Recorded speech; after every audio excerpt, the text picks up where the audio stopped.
안녕하세요. 김호준입니다. 단독 서울시청 상공서 핵 터지면 36만 명 즉사. 어제자 동아일보 북핵 관련 기사 제목입니다. 시층 인근 주민은 몰수하고 200만 명 사상의 반경 300km까지 수십 년간 낙진과 방사능 노출을 피해가 이어진다는 분석 기사입니다. 서울에서 휴전선 최단 거리는 20km대입니다. 서울에서 평양 직선 거리는 200km대. 기사대로면 서울에 핵이 터지면 평양도 방사능 낙진이 수십 년간 이어집니다. 게다가 한 발만 쏘고 전쟁이 끝납니까? 핵전쟁이 나면 서울 시민만 죽는 게 아니죠. 한민족과 한반도 전체가 죽는 거지. 분석을 하려면 그렇게 하는 게 맞죠. 북한이 어디 인도쯤에 있는 게 아니지 않습니까? 2주 전 조선일보는 전술 핵만이 답이라고 주장을 했습니다. 그런데 그럼 보수 정권은 진작에 전작권을 받았어야죠. 앞뒤가 안 맞잖아요. 어차피 작전권도 없는데 무기만 늘리는 건. 문재인 정부가 북핵 문제를 해결할 수 있을 것인가? 결코 쉬운 일이 아닌 건 분명합니다. 근데 대화는 필요 없고 강경 대응해야 한다는 보수 매체를 보고 있자면 그런 생각이 듭니다. 그래서 전쟁을 하자는 건가? 작년에 북한이 2번 핵실험할 때 박근혜 정권 휴전선에서 확성기 튼 게 전부였습니다.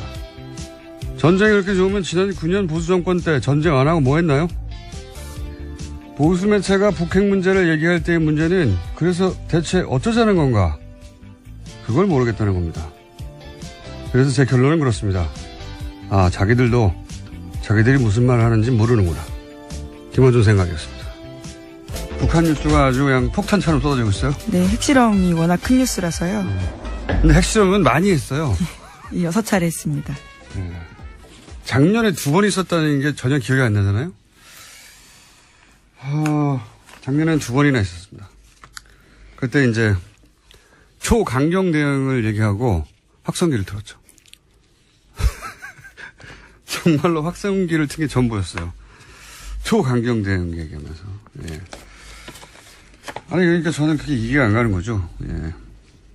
그렇게 전쟁을 좋아하면 전쟁하지 그랬죠. 9년 동안. 자, 일단, 뉴스를, 북핵 관련 뉴스가 많겠죠, 처음엔. 예. 네, 많습니다. 문재인 대통령과 도널드 트럼프 미국 대통령이 어젯밤 전화통화했습니다. 북한의 6차 핵실험에 대한 대응 방안을 논의한 건데요. 한국의 미사일 탄두 중량 제한을 해제하기로 합의했습니다. 문 대통령은 한미 미사일 지침상 탄두 중량을 전면 해제하기로 합의했다는 사실을 발표할 수 있다면 북한의 아주 강력한 응징 메시지가 될 것이다 라고 말했고요. 이에 대해서 트럼프 대통령이 승낙의 뜻을 밝혔다고 합니다. 우리나라 무기에 대해서 우리가 제한을 푸는 걸 승낙했다는 표현 자체가 기분이 나쁘긴 하지만 어쨌든 그런 전작권 자체도 미국에 있고, 예, 그런 제한 협상을 우리가 해버렸기 때문에 대신 해구산에 이제 보호를 받는다 뭐 이런 식의 주고받는 결과. 근데 이번에 탄두 중량을 해제했다고 하잖아요. 이거 굉장히 큰 성과라고. 군사 전문가하고도 얘기를 따로 해봐야 되겠지만 간단하게 말하면은 전략핵 요즘 하잖아요. 전술핵 참. 전략핵은 도시 정도를 상대하는 거고 전술핵은 예를 들면 탱크 부대처럼 작은 단위를 작은 거예요. 그냥 전술핵이라는 게 조그만 핵인데 전술핵을 들여오면 우리 대가가 있죠. 한반도 비핵화 이건 물 건너 간다고 봐야 되겠죠. 그리고 일본도 얘기할 것이고 여기 이 동북아 지역에 이제 핵 도민 현상이 일어나겠죠. 네, 긴장이 훨씬 올라가게 되는 겁니다. 그런데 이제 이 탄도 중량 제한을 풀면 이게 그러니까 로켓 앞에 탄두를 이때까지는 몇백 킬로 이렇게 제한했단 말이죠. 네, 현재 500kg으로 제한돼 있었습니다. 그것도 간신히 몇 번 풀었는데 고폭탄이라는 게 있어요. 어마어마한 큰 폭탄. 그러니까 핵은 아닌데 전술핵 정도의 파괴력이 있는 겁니다. 이걸 풀면 이거는 핵 확산 금지 조약에 제한을 받지 않아요. 우리가 개발할 수도 있고 사올 수도 있어요, 마음대로. 군사적인 측면에서 굉장히 큰 도약이죠. 네, 일종의 미사일 주권을 확보한다는 측면에서 의미가 있다는 평가받고 있습니다. 이게 원래 무거우면 멀리 못 나가잖아요. 됐다 무거운 거 달아서 전술핵 정도의 파괴력을 가질 수도 있고 됐다고 무거운 걸 날리려면 사거리도 길잖아요. 사거리도 굉장히 긴 로켓을 만들 수도 있죠. 예, 뭐 하여튼 보수 정권이 했었어야 할 일인데 이제서 하는 겁니다. 스피커만 틀다가 확성기만. 그런 의미가 있고요. 이거는 저는 뭐 그냥 아주 얄팍하게 하는데 후조 전문가하고 얘기를 한번 해서 의미를 짚어주도록 하겠고.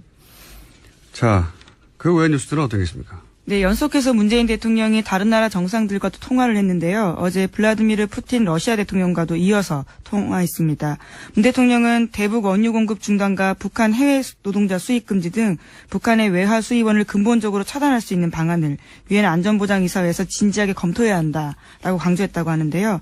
그러나 푸틴 대통령 같은 경우에는 북한의 6차 핵실험에 대해서는 규탄하면서도 북핵 문제의 외교적 방식 해결을 강조했다라고 합니다. 뭐 해야죠, 이런 통화. 자, 다음은요. 네, 또 우리 군 같은 경우에는요, 어제 합동 무력 시위를 펼쳤습니다. 북한의 핵실험장을 가상의 목표로 삼고 미사일로 타격하는 내용이었습니다. 육군과 공군의 미사일 실사격 훈련은 북한 풍계리 핵실험장까지의 거리를 고려해서 실시됐다고 합니다. 그렇군요. 이것도 뭐 의력 시 해야죠. 다음은요. 네, 유엔 안전보장이사회 회의도 긴급하게 소집됐습니다. 북한을 규탄하는 별도의 의장 성명이나 언론 성명을 채택하진 않았는데요. 예, 괜찮으신가요? 죄송합니다. 네, 안보리 이사국 대사들은 한 목소리로 북한의 김정은 정권의 무모한 도발이 가하는 위협을 우려했습니다. 중국과 러시아도 비난 대열엔 동참했는데요. 하지만 대북 해법에 있어서는 엇갈렸습니다. 미국을 중심으로 한 한국과 일본, 영국, 프랑스 등은 초강력 제재를 해야 된다고 주장했지만요. 중국과 러시아는 대화론을 앞세웠습니다. 이것도 뭐 그랬겠죠. 예. 어차피 견해는 갈리고 의장 성명, 언론 성명 뭐 이런 건 채택될 리가 없고 지금은. 예, 우선 미국 입장에서는 이번 주 안에 초안을 만들고 다음 주 월요일에 표결을 목표로 하고 있다라고 밝히고 있습니다. 예. 그리고 이제 또 다른 더 강도 높은 제재. 북한과 교역하는 모든 국가와 단절하겠다. 예, 거래를 중단하겠다라는 방안을 검토하는 중이라고 트럼프 대통령이 밝힌 바 있습니다. 예, 그것도 트위터도 했는데, 예, 이건 말도 안 되는 거죠. 뭐 당장 미국에서 말도 안 된다. 그거는 북한이 아니라 미국이 망한다고. 예. 네, 제임스. 왜냐하면 예를 들어서 중국이 북한과 가장 큰 교육국가인데 중국과 모든 교육을 끊으면 미국이 망해요. 지금은. 예, 사실상 중국을 겨냥한 조치라는 해석이 나오는데요. 북한의 대무역의 90%가 중국과 이루어지기 때문입니다. 네, 어쨌든 뭐 실현 가능성 없는 뻥을 너무 많이 치고 있습니다. 트럼프 대통령이 블러핑이라고 하죠. 자, 하여튼 그런 얘기도 나오자 뭐 미국 언론들도 쏟아졌어요. 트럼프 대통령이 말이 안 된다는 기사가. 예, 그 전날 한국에 대해서 비판한 트위트. 무슨 상대 국가에 대해서 트윗으로 대통령이 비난을 한다니 그것도 한 줄로. 이게 말이 안 되는 건데 그 기사가 쏟아졌어요. 왜 한국 비난하느냐. 뉴욕타임즈도 그러고 월스트리트저널도 왜 한국과 싸우냐. 그러면서 이제 월스트리트저널은 경제지니까 안보 문제, 외교 문제하고 통상 문제 FTA죠. 그거 왜 섞냐. 그래서 스스로 자신의 코너로 몰아가고 있다. 뭐 워싱턴 포스트 보수지인데 왜 한국 비난하냐. 그러면서 FTA 폐기를 동시에 거론해서 김정은에게 선물을 안겨줬다. 김정은에게 유리한 국면을 만들어줬다는 거죠. 민주당 간사나 뭐 공화당 상원의원들도 왜 지금 분열하는 모습을 동맹과 그런 이야기. 한미 FTA 폐기하면 동맹 복구 안 된다. 이건 공화당에서 하는 얘기예요. 우리가 하는 얘기가 아니라. 그러니까 정작 미국 주류 언론들이랑 주류 정치인들이 왜 한국한테 뭐라고 하냐 하는데 보수 매체에서는 문재인 정부의 대북 정책이 유화적이라고. 예, 예, 그와 관련해서 어제 뉴욕타임스 기사 소개드린 바가 있는데요. 그러한 지적조차 사실이 아니다라는 것을 뉴욕타임스가 지적한 바가 아니, 있습니다. 그러니까 이게 말이 안 되는 거죠. 미국 대통령이 뭐라고 하는데 우리가 미국 대통령 편을 들고 미국 언론들은 미국 대통령이 말이 안 되는 소리를 한다고 하고 거꾸로 돼야 되는 거 아닙니까? 거꾸로. 지금 전쟁하자고 하는 건데. 예. 그러니까 이건 이제 우리 보수 매체는 진보는 종북이다. 종북이고 북한을 약하게 상대한다. 이 이미지를 계속 신나서 그런 프레임을 유포할 적기라고 보는 거죠. 아주 신나하고 있어요. 예. 그러면서 전쟁 날 것처럼 오늘자 조선일보는 트럼프가 이제 군 수뇌부를 다 불러서 사실상 군사 옵션 회의를 하고 있다. 이게 오늘자 조선일보 기사던데 군사적 대응이 임박했다 뭐 이런 뉘앙스죠. 예. 그런데 그게 CNN에서는 바로 또 사실상 군사적 옵션은 없다. 그러면서 미국의 군사 전문가들이 나와서 지금 그렇다면 미국이 뭐 전력을 준비하고 있냐? 아니 그런 거 없다. 전혀 안 움직이고 있고. 그리고 선제 타격 얘기하는데 그거는 예방 전쟁이 아니고 핵전쟁 나는 거다. 그냥 이거 우리 언론이 해야 될 분석인데 거꾸로 하고 있어요. 계속. 예. 미국이 어떤 제스처를 취하면 이건 의미가 이렇고 실제로 군사적 옵션 전쟁은 안 나고 이런 분석을 우리가 하고 미국은 이제 뻥튀기를 해야 되는 건데 우리가 뻥튀기를 하고 그대로 막 미국 언론들은 그게 안 된다고 바로잡고 있습니다.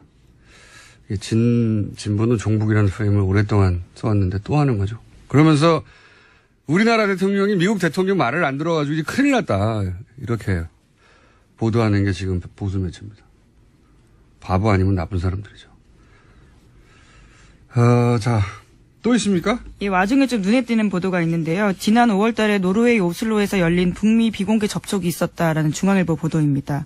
북한이 대북 적대시 정책을 포기하면 핵실험을 중단할 수 있다라는 입장을 전달했다라는 건데요. 정부 고위 당국자의 발언을 인용한 기사입니다.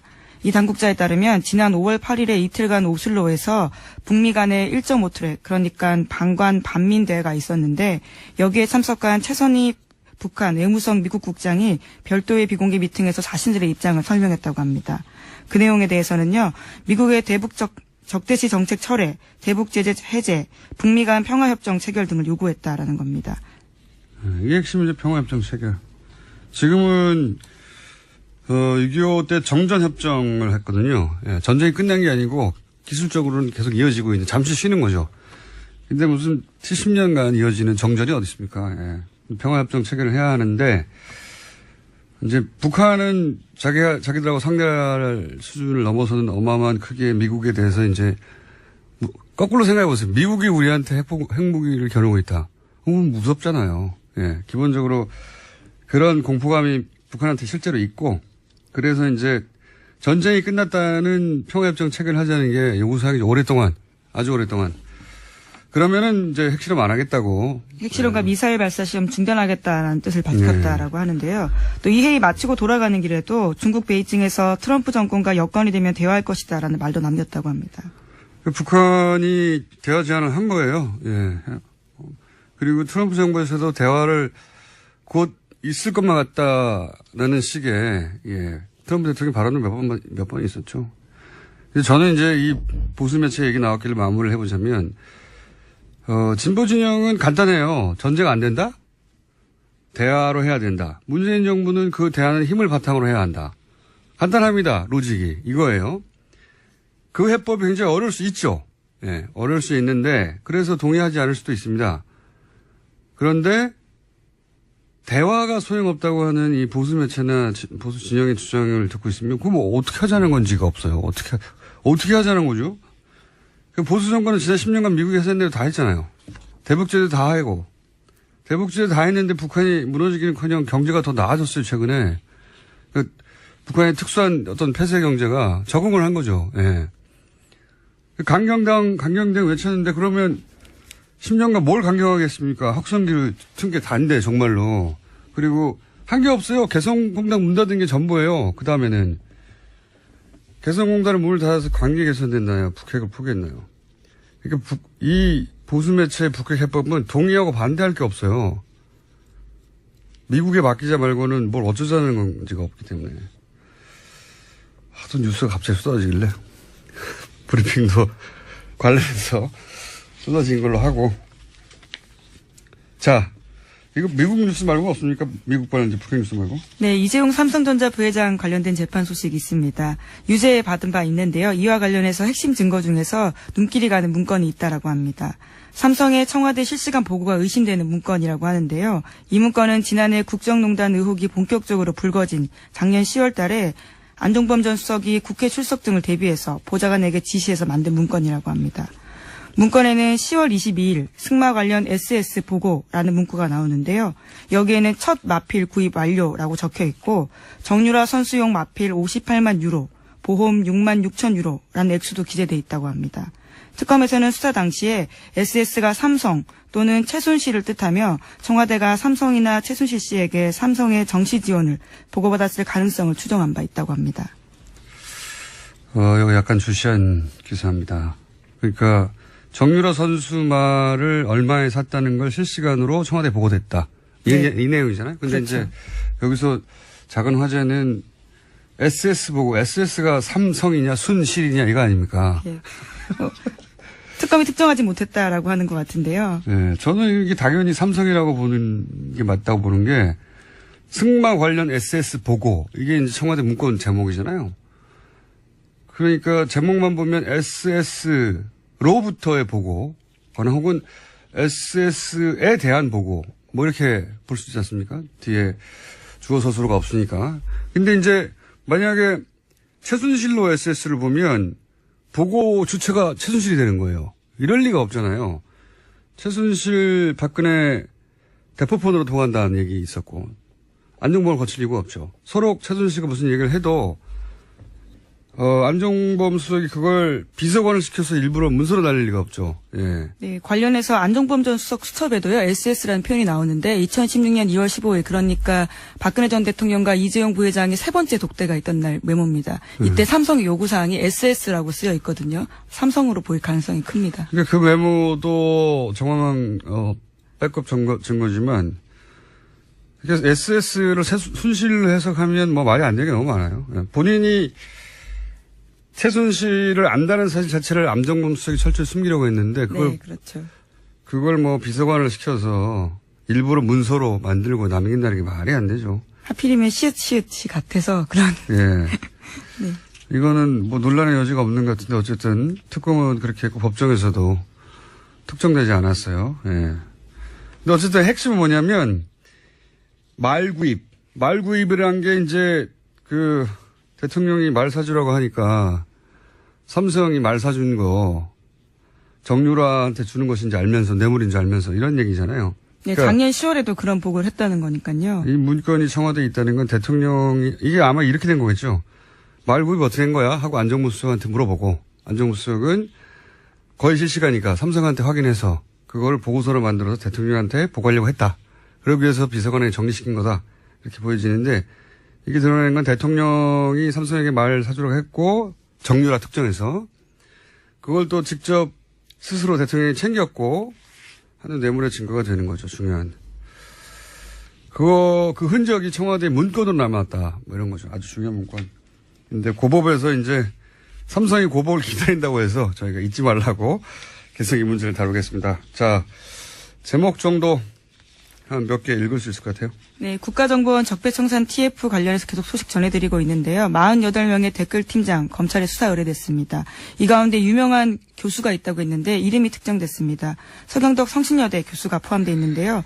국정원으로부터 월 200만 원의 돈을 받았다라고 TF는 보고 있는데 이에 대해서 서 교수는 평소 알고 지내던 국정원 직원이 자신의 이름을 도용했다라고 반박하고 있습니다.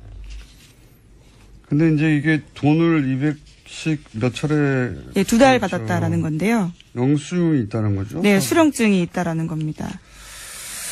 약간 좀 납득이 쉽지 않은 대목이 있긴 해요. 왜냐면, 물론 친한 국정원 직원이, 사적으로 알려줬을 수 있죠. 네, 당신의 명의를 도용했다고,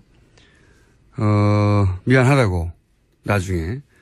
근데 이제 납득이 쉽지 않은 대목은, 단순히 이름만 도용했으면 모르겠는데, 이거는, 그럼 실적 때문에 단순 허위 보고가 된 거죠. 그것도 뭐 징계 대상이긴 하겠지만, 영수증이거든요. 돈이 사라져, 횡령이 되는 거거든요. 돈이 결부되고 횡령이 되면 이건 훨씬 더 높은 수준의 처벌, 뭐 퇴직이나 처벌 대상이 될 수 있는데, 근데 이제 알려줬다는 건 서 교수를 통해서 공개될 수 있다는 거를 서 교수는 당연히 공개할 수밖에 없죠. 자기 명예를 위해서 실제로 이런 일이 일어났다면, 실제로 국정원 직원이 내가 그렇게 명예를 도용했다고 알려주면 그게 공개될 수밖에 없단 말이죠. 근데 이게 어떤 위험이 있냐면 그러면 국정원 직원 내부조사 때 거짓말을 하게 됩니다. 그렇죠? 근데 그 거짓말한 게 국정원 내부에서 밝혀지고 덮인 게 아니라 언론을 통해서 국정원 자체 조사가 부실했다. 라고 알리는 셈이 되거든요. 국정원 직원은 더 큰 처벌을 받을 수가 있어요. 거짓말도 했고 그걸 밖에다 드러냄으로 해서 또다시 국정원이 피해를 입게 만드는, 사적으로 미안했을 수는 있는데 자기가 이중의 처벌을 초래하는 방식으로 이걸 했다는 게 전 납득이 잘 안 가는 게, 바로 잡을 시간은 충분했거든요. 그 안에서 내가 이렇게 했고 저렇게 했고, 뭐 어차피 검찰 조사가 있을 예정이니까 누군가는 손을 들고 내가 돈을 먹었다고 해야 되거나 내가 사인을 대신했다고 해야 나와야 되잖아요. 그 과정에서 이제 억울함이 있다면 밝혀지겠고, 예, 아니라면 수사가 이루어지겠죠. 어쨌든 좀 이상한 사건이긴 합니다. 예. 여기까지 해야 되겠네요. 저희 PD가 그만 끝내라고. 오늘 지금 컨디션이 좀 좋은데 제가 막 말 잘 나오는데, 예. 이럴 땐 브리핑 길게 해야 되거든요. 여기까지 해야 되겠습니다. 네. 시사인의 김은지였습니다. 감사합니다. 공영방송은 그 신뢰가 바닥까지 떨어졌습니다. MBC는 참담하게 망가졌습니다. 이명박 박근혜 정권 근 10년, 공영방송 장악은 집요하고도 무도했습니다. 저희들 안에서 저항하고 한순간도 싸움을 멈춘 적 없었지만 부족했습니다. 그래서 여러분 실망하고 또 화나 있는 것 잘 알고 있습니다. 지금보다 더 매섭게 질책하시고 따갑게 비판하시더라도 절대 외면하지 마시고 끝까지 응원해 주시기를 감히 당부드립니다. 죄송합니다. 그리고 고맙습니다.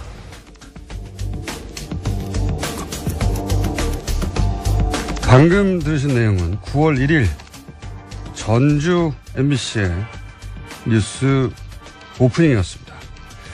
이 오프닝의 주인공 전주 MBC 김한광 앵커 전화 연결해보겠습니다. 안녕하세요. 예, 안녕하십니까. 뉴스 오프닝으로 언론 인터뷰를 하신 건 처음이죠? 예, 처음입니다. 예. 이런 내용으로 이제 방송을 하신, 오프닝을 하신, 그리고 방송국에서 미리 알았으면 못하겠을 것 같긴 한데, 이런 내용으로 오프닝을 하신 이유가 뭔가요? 좀 그 배경을 이야기하자면, 그 과정을 이야기하자면 좀 길 수도 있는데요. 네. 결론적으로 제가 뉴스 앵커를 맡은 지, 저는 실은 기자거든요. 네네. 보통 우리 일반 시청자들이 알고 계시는 거하고 달리 지역에서 뉴스 앵커라는 것은 서울하고 달리, 서울은 그 보직이어서 인사 발령의 대상인데요. 지역에서는 저는 기자이기 때문에 기자 일을 낮에는 하고 동료들이 퇴근하고 난 후 8시 이후에 회사에 다시 들어와서 진행하는 귀찮고 번거로운 일 정도에 해당합니다. 그걸 제가 2년하고 만 1개월을 했는데요. 보통 이 귀찮고 번거로운 일이기 때문에 한 1년 정도 되면 기자들이 진행을 할 경우에, 예를 들어서요, 한 1년 정도 하면 바꾸는 일이 잦습니다. 이게 가외 일이군요, 이게. 그렇죠. 그래서 저도 한 1년 하고 바꾸기를 바랐고요. 왜냐하면 이 일을 하다 보니까 제 스스로가 좀 고립되는 것 같고, 어떤 뭐 인간관계에서도 그렇고요, 취재원들과의 관계에서도 그렇고, 그 시간대가 잠자기도 그렇고 저녁 먹기도 그렇고 굉장히 애매모호한 시간이어서 그렇게 됐었는데, 그래서 1년 정도 지나서 저도 바꿔주기를 바랐었는데, 이게 앵커가 그러면 잠깐만 정리해보자면, 앵커가 고위직이나 뭐 권한이 있거나 보직이 있거나 예우가 있거나, 그게 아니라 퇴근하고 나서 하게 되는 지방방송사에서는 가외일에 해당되는 겁니까?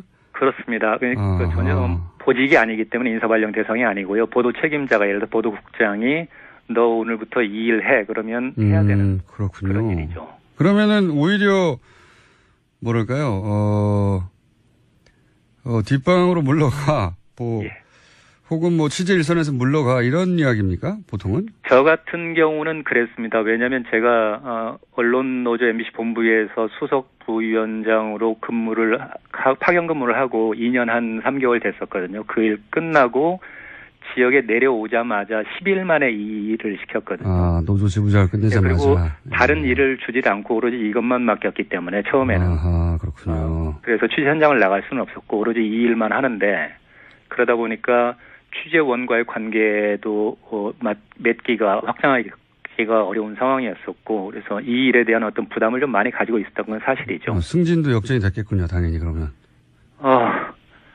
네. 그런 부분은 좀 이렇게 내밀한 부분, 인사 부분이기 때문에 제가 개인적으로는 어떻게 말씀드릴 수는 있겠는데 하여튼 인사권자가 고백해주지 않는 하는 그 부분에 대해서는 제가 뭐라고 말씀드리기가 애매한 측면은 있습니다. 하여튼 결과적으로는 역전됐군요. 예. 그게 의도가 있는 건지 없는지하고 무관하게 결과는 예, 좀 그건 좀 상상에 맡기겠습니다. 자, 뭐 여러 가지 이건 사적인 이야기들이고 예. 공적으로도 지금 MBC가 총파업을 하게 되는데 예. 이게 이제 본인도 동참하는 의사를 밝힌 거 아니겠습니까? 예, 그렇습니다. 예.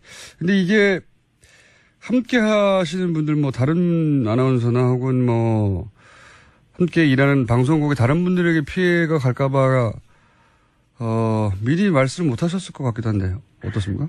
예, 그게 저는 제가 마지막까지 주저했었던 그 지점이거든요. 네. 그래서 조금 저 직전에 제가 말을 하다가 좀 약간 끊긴 부분이 있는데 그래서 일단은 제가 8월 초에 여름 휴가를 다녀왔습니다. 여름 휴가를 다녀왔는데 갔다 오니까 제가 2년 넘게 이야기했었던 그 부분을 국장이 저한테 이야기를 하더라고요. 이번 가을 개편 때 예. 바꾸자. 예. 저는 정말 속으로 후련했었거든요. 그 시점에서만 하더라도 MBC 문제가 연일 현안이 되고는 있었는데 네. 파업 시점을 언제로 잡을지에 대한 것들은 결정되지 않은 그런 시점이었습니다. 네네. 저도 굉장히 부담스러운 상황이기도 했었고요.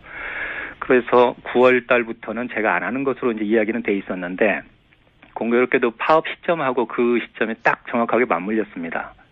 이제 그때부터 그러면은 이걸 어떻게 마무리해야 되지 하는 작은 저 혼자만의 생각은 좀 있었는데 이걸 뭐 실행에 옮기는 문제하고는 또 전혀 다른 결이 있었거든요. 근데 어느 후배 하나가 지나가면서 정말 장난스럽게 선배 멋있는 클로징 한번 해보세요 그러더라고요. 그래서 이제 그렇게 생각하는 사람들이 좀 있겠구나 생각을 했는데 실제 이게 지난주 들어와가지고 파업하고 제가 이제 마지막으로 뉴스를 진행하는 날이 다가올수록 딱 두 가지 지점이 접혔습니다. 만약 이걸 하게 됐을 경우. 왜냐하면 정말 파업이란 게 모든 걸 걸고 하기 때문에 직장인들에게 특히 민감하고 굉장히 중요한 국면이거든요. 이렇게 했을 때 제가 클로징을 하든 오프닝을 하든 이게 파업 국면에도 어떤 형태로든 영향을 미칠 수 있겠다. 만약 이게 돌발적으로 비춰진다거나 경솔하게 비춰진다면 전혀 도움이 되지 않을 것이고요. 또 한 가지는 방금 말씀하셨던 것처럼 이게 회사에서는 징계 사유라고 판단할 수도 있습니다. 그 편집권에 대한 그런 부분이기 때문에 그래서 징계를 요청한다고 그런다면 어떻게 할 것인가 그 결과에 대해서 그러면 저 혼자 책임을 지는 거는 괜찮지만 저하고 같이 진행하는 여자 아나운서 그리고 카메라 감독 그리고 기술 스태프들 뉴스 PD들 이런 사람들은 일부 이분들 중에는 비정규직도 있고 연결고리가 약한 분들이 있거든요. 내 회사가 알겠습니다. 정말 징계를 시도해서 그들을 압박한다면 그런 거에 대한 부담은 좀 있었죠. 오랜 고민 끝에 그런데 결국은 이제 그렇게 오프닝을 하셨는데 예. 그렇게 할 수밖에 없었던 이게 물론 아마도 직전에 얘기는 하셨겠죠. 뭐 동료나 그죠? 예. 뉴스 시작 직전에. 예. 전에 이야기를 했었죠. 제가 뉴스룸을 보통 들어가면 서울 MBC 뉴스가 이제 시작되는 게 8시 정확하게 시작하지 않습니까? 그러면 제가 그 주변 시간 정도에 내려가거든요. 미리 가서 준비를 해야 하기 때문에. 네. 그래서 그때까지도 실은 확신이 없었습니다. 그 뉴스룸에 들어갔을 때까지도 확신이 없어서 혼자 먼저 제가 앉았는데 2, 3분 후에 목소윤 아나운서라고 저와 같이 진행하는 여자 아나운서가 들어왔길래 그때 해야겠다 생각이 번쩍 들었습니다, 정말로. 그래서 알겠습니다. 제가 목소윤 아나운서한테 한마디 했죠. 이게 내가 한 1분 정도가 될 수도 있겠는데 1분 정도 나 혼자 내가 멘트를 하고 있으면 혹시 목 아나운서 표정 관리가 가능하겠나. 왜냐하면 제가 경험해 보니까 앵커 멘트를 할 때 한 5초 정도 상대가 이야기하고 있을 때 이 시선 처리가 정말 쉽지가 않더라고요. 알겠습니다. 그것을 한 1분 정도를 한다고 그런다면 정말 힘들 것 같아서 그렇게 이야기를 했을 때. 알겠습니다. 저희가 준비된 시간이 길지 않아서 그 오랜 고심 끝에 하셨고 마지막으로 한 가지만 더 여쭤보겠습니다. 예. 그렇게 이제 주변에 대한 피해도 고민을 했고 하셨는데 결국은 이렇게 발언을 하신 결정적인 이유가 뭡니까? 일단 제가 조합원이기 때문에 파업에 동참해야 하는 상황이었었고요. 예. 그다음에 이 파업으로 인해서 그렇지 않아도 MBC 뉴스가 망가져 있었고 신뢰를 잃은 상황이었는데 그것마저 또 파행이 되는 그 파업 국면으로 들어가기 때문에 기본적으로 이것은 시청자들한테 양해를 구해야 할 상황이었다고 생각을 했고 왜 이런 일이 벌어졌는지도 설명하고 양해를 구해야 되는 상황이다. 그렇죠. 그런 네. 부분에서 일단 기본적으로 우리가 그동안의 역할을 다 해오지 못했으니까 그럼에도 불구하고 이런 고민을 다시 들어가게 된 부분에 대해서는 분명히 말씀을 드리고 또 용서를 구하는 게 맞다고 생각을 했습니다. 그래서 그렇게 한 것이죠. 네. 그리고 이제 이런 생각도 있으셨겠죠. 이제 MBC 기자들은 그 과거 굉장히 자부심이 강한 유난히 강한 어떤 집단이었는데 그 자부심이 다 최근 한 12년간 무너졌지 않습니까? 예. 그래서 뭐 후배들에게 떳떳하고 싶다 이런 생각도 하셨을 것도 같고. 그런 측면이 제일 강했죠. 파업에 들어가는 실질적인 이유 중에 한 가지가 저는 기자가 25년을 제가 지금 기자를 하고 있는데요. 뭐 일부에서는 기자가 권력화돼 있다 내지는 특권이다 이렇게 이야기하시는 분도 있지만 결코 저는 동의하지 않고 기자는 자부심이고 자존심이라고 생각합니다. 그리고 또 그런 측면에서 본다 그러면 근데 최근에 상황이 보면 MBC 기자 같은 경우는 뭐 기레기, 기자 쓰레기라는 표현까지 들을 정도로 참담한 지경까지 와 있잖아요. 근데 저도 앞으로 7, 8년 그 정도밖에 직장 생활을 할 수 없게 되는데 이 상태로 지낸 것이 정말 제 스스로도 견딜 수 없는 상황이었고요. 또 항상 후배들한테 기자 본분에 충실하라고 이야기하는데 그런 상황들을 바꿔놔주는 것도 선배로서의 어떤 도리이자 의무라고 좀 생각을 했었어요. 그런 측면이 있었기 때문에 이런 것을 하게 된 어떤 배경의 하나이기도 합니다. 알겠습니다. 오늘 말씀 감사합니다. 예, 감사합니다. 전주 MBC 김환강 기자였습니다. 정치권 입장 들어보겠습니다. MBC 대표하는 앵커 출신입니다. 과학기술정보방송통신이 이름이 굉장히 길어졌네요. 간사를 맡고 계신 신경민 의원 전화 연결됐습니다. 안녕하십니까? 네, 안녕하십니까. 오랜만입니다. 예, 방금 이제 후배 인터뷰도 간단하게 들으셨는데. 네네. 지난 10년간, 일단 이제 앵커 경험이 있고 MBC 출신으로서 10년간 MBC의, 뭐랄까요, 파국에 가까운 쇠락. 네. 어떻게 보셨습니까? 너무 길었죠. 예. 일단 후배들이 지금 하고 있는 건데, 저는, 퇴직을 할 수밖에 없는 상황이었죠. 네. 이렇게 길어질 줄은 사실 몰랐습니다. 이 10년의 난장판, 이 정글, 야만 상태인데 늑대품들의 방치가 돼 있었다. 그리고 후배들 중에는 정신과 치료를 받아야 할 정도로 학대를 받은 사람들이 많았고요. 이번 파업은 필수 요원, 이 파업에도 금도가 있어서요. 네. 현생이나 기술 요원들은 빠졌습니다. 네. 노조에서도 예외를 인정했는데 지금은 필수 요원들도 파업을 할 만큼 계약직도 파업을 할 만큼 절박하게 된 거고요. 부역자에 속하는 가해자들을 생각을 하면 이 사람들은 헌법을 유린했고요. 인간성을 침해했고요. 국가를 망신시키고 언론을 사유화한 악질적인 범죄자들이라고 생각합니다. 알겠습니다. 아주 뭐 공적인 차원에서의 문제 지적도 있고 본인 출신의 공영방송이 이제 무너지는 걸 보신 사적인 비통함도 있는 것 같은데 지금 자유한국당은 MBC 김장겸 사장 체포영장 발부에도 항의하고 있고 또 MBC에 대한 방통위 감사도 항의하고 있고 이런 상황 아닙니까? 이게 아직 방통위 감사는 들어간 건 아니고요. 네, 그렇지만 이제 항의 방문은 했다고 제가 들었는데 방통위에 다 하고 있죠. 예. 못하게 막는 차원 아닌가 싶은데요. 네네. 이게 법적 근거가 방통위 감사가 있는 겁니까? 그 방통위 경우에는 좀 법적으로 복잡한데요. 네. KBS 경우도 또 MBC 경우도 같은 방송이긴 하지만 법적 지위가 달라서 지금 법적 검토를 하고 있는 상황이고요.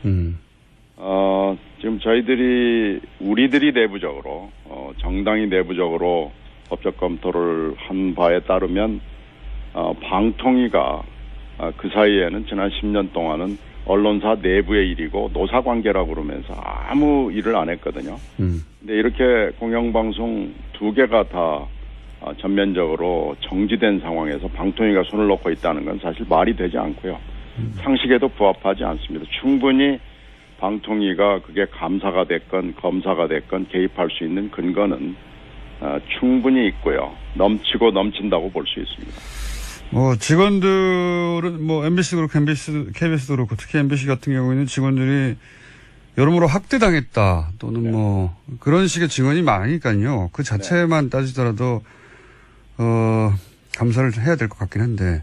지금 사실 국가가요. 입법, 행정, 사법 그리고 정당까지 포함해서 방관하고 방조하고 비호를 해줘서 언론을 파괴할 뿐만 아니라 언론 자유를 보장해야 되는 민주주의를 파괴한 거거든요.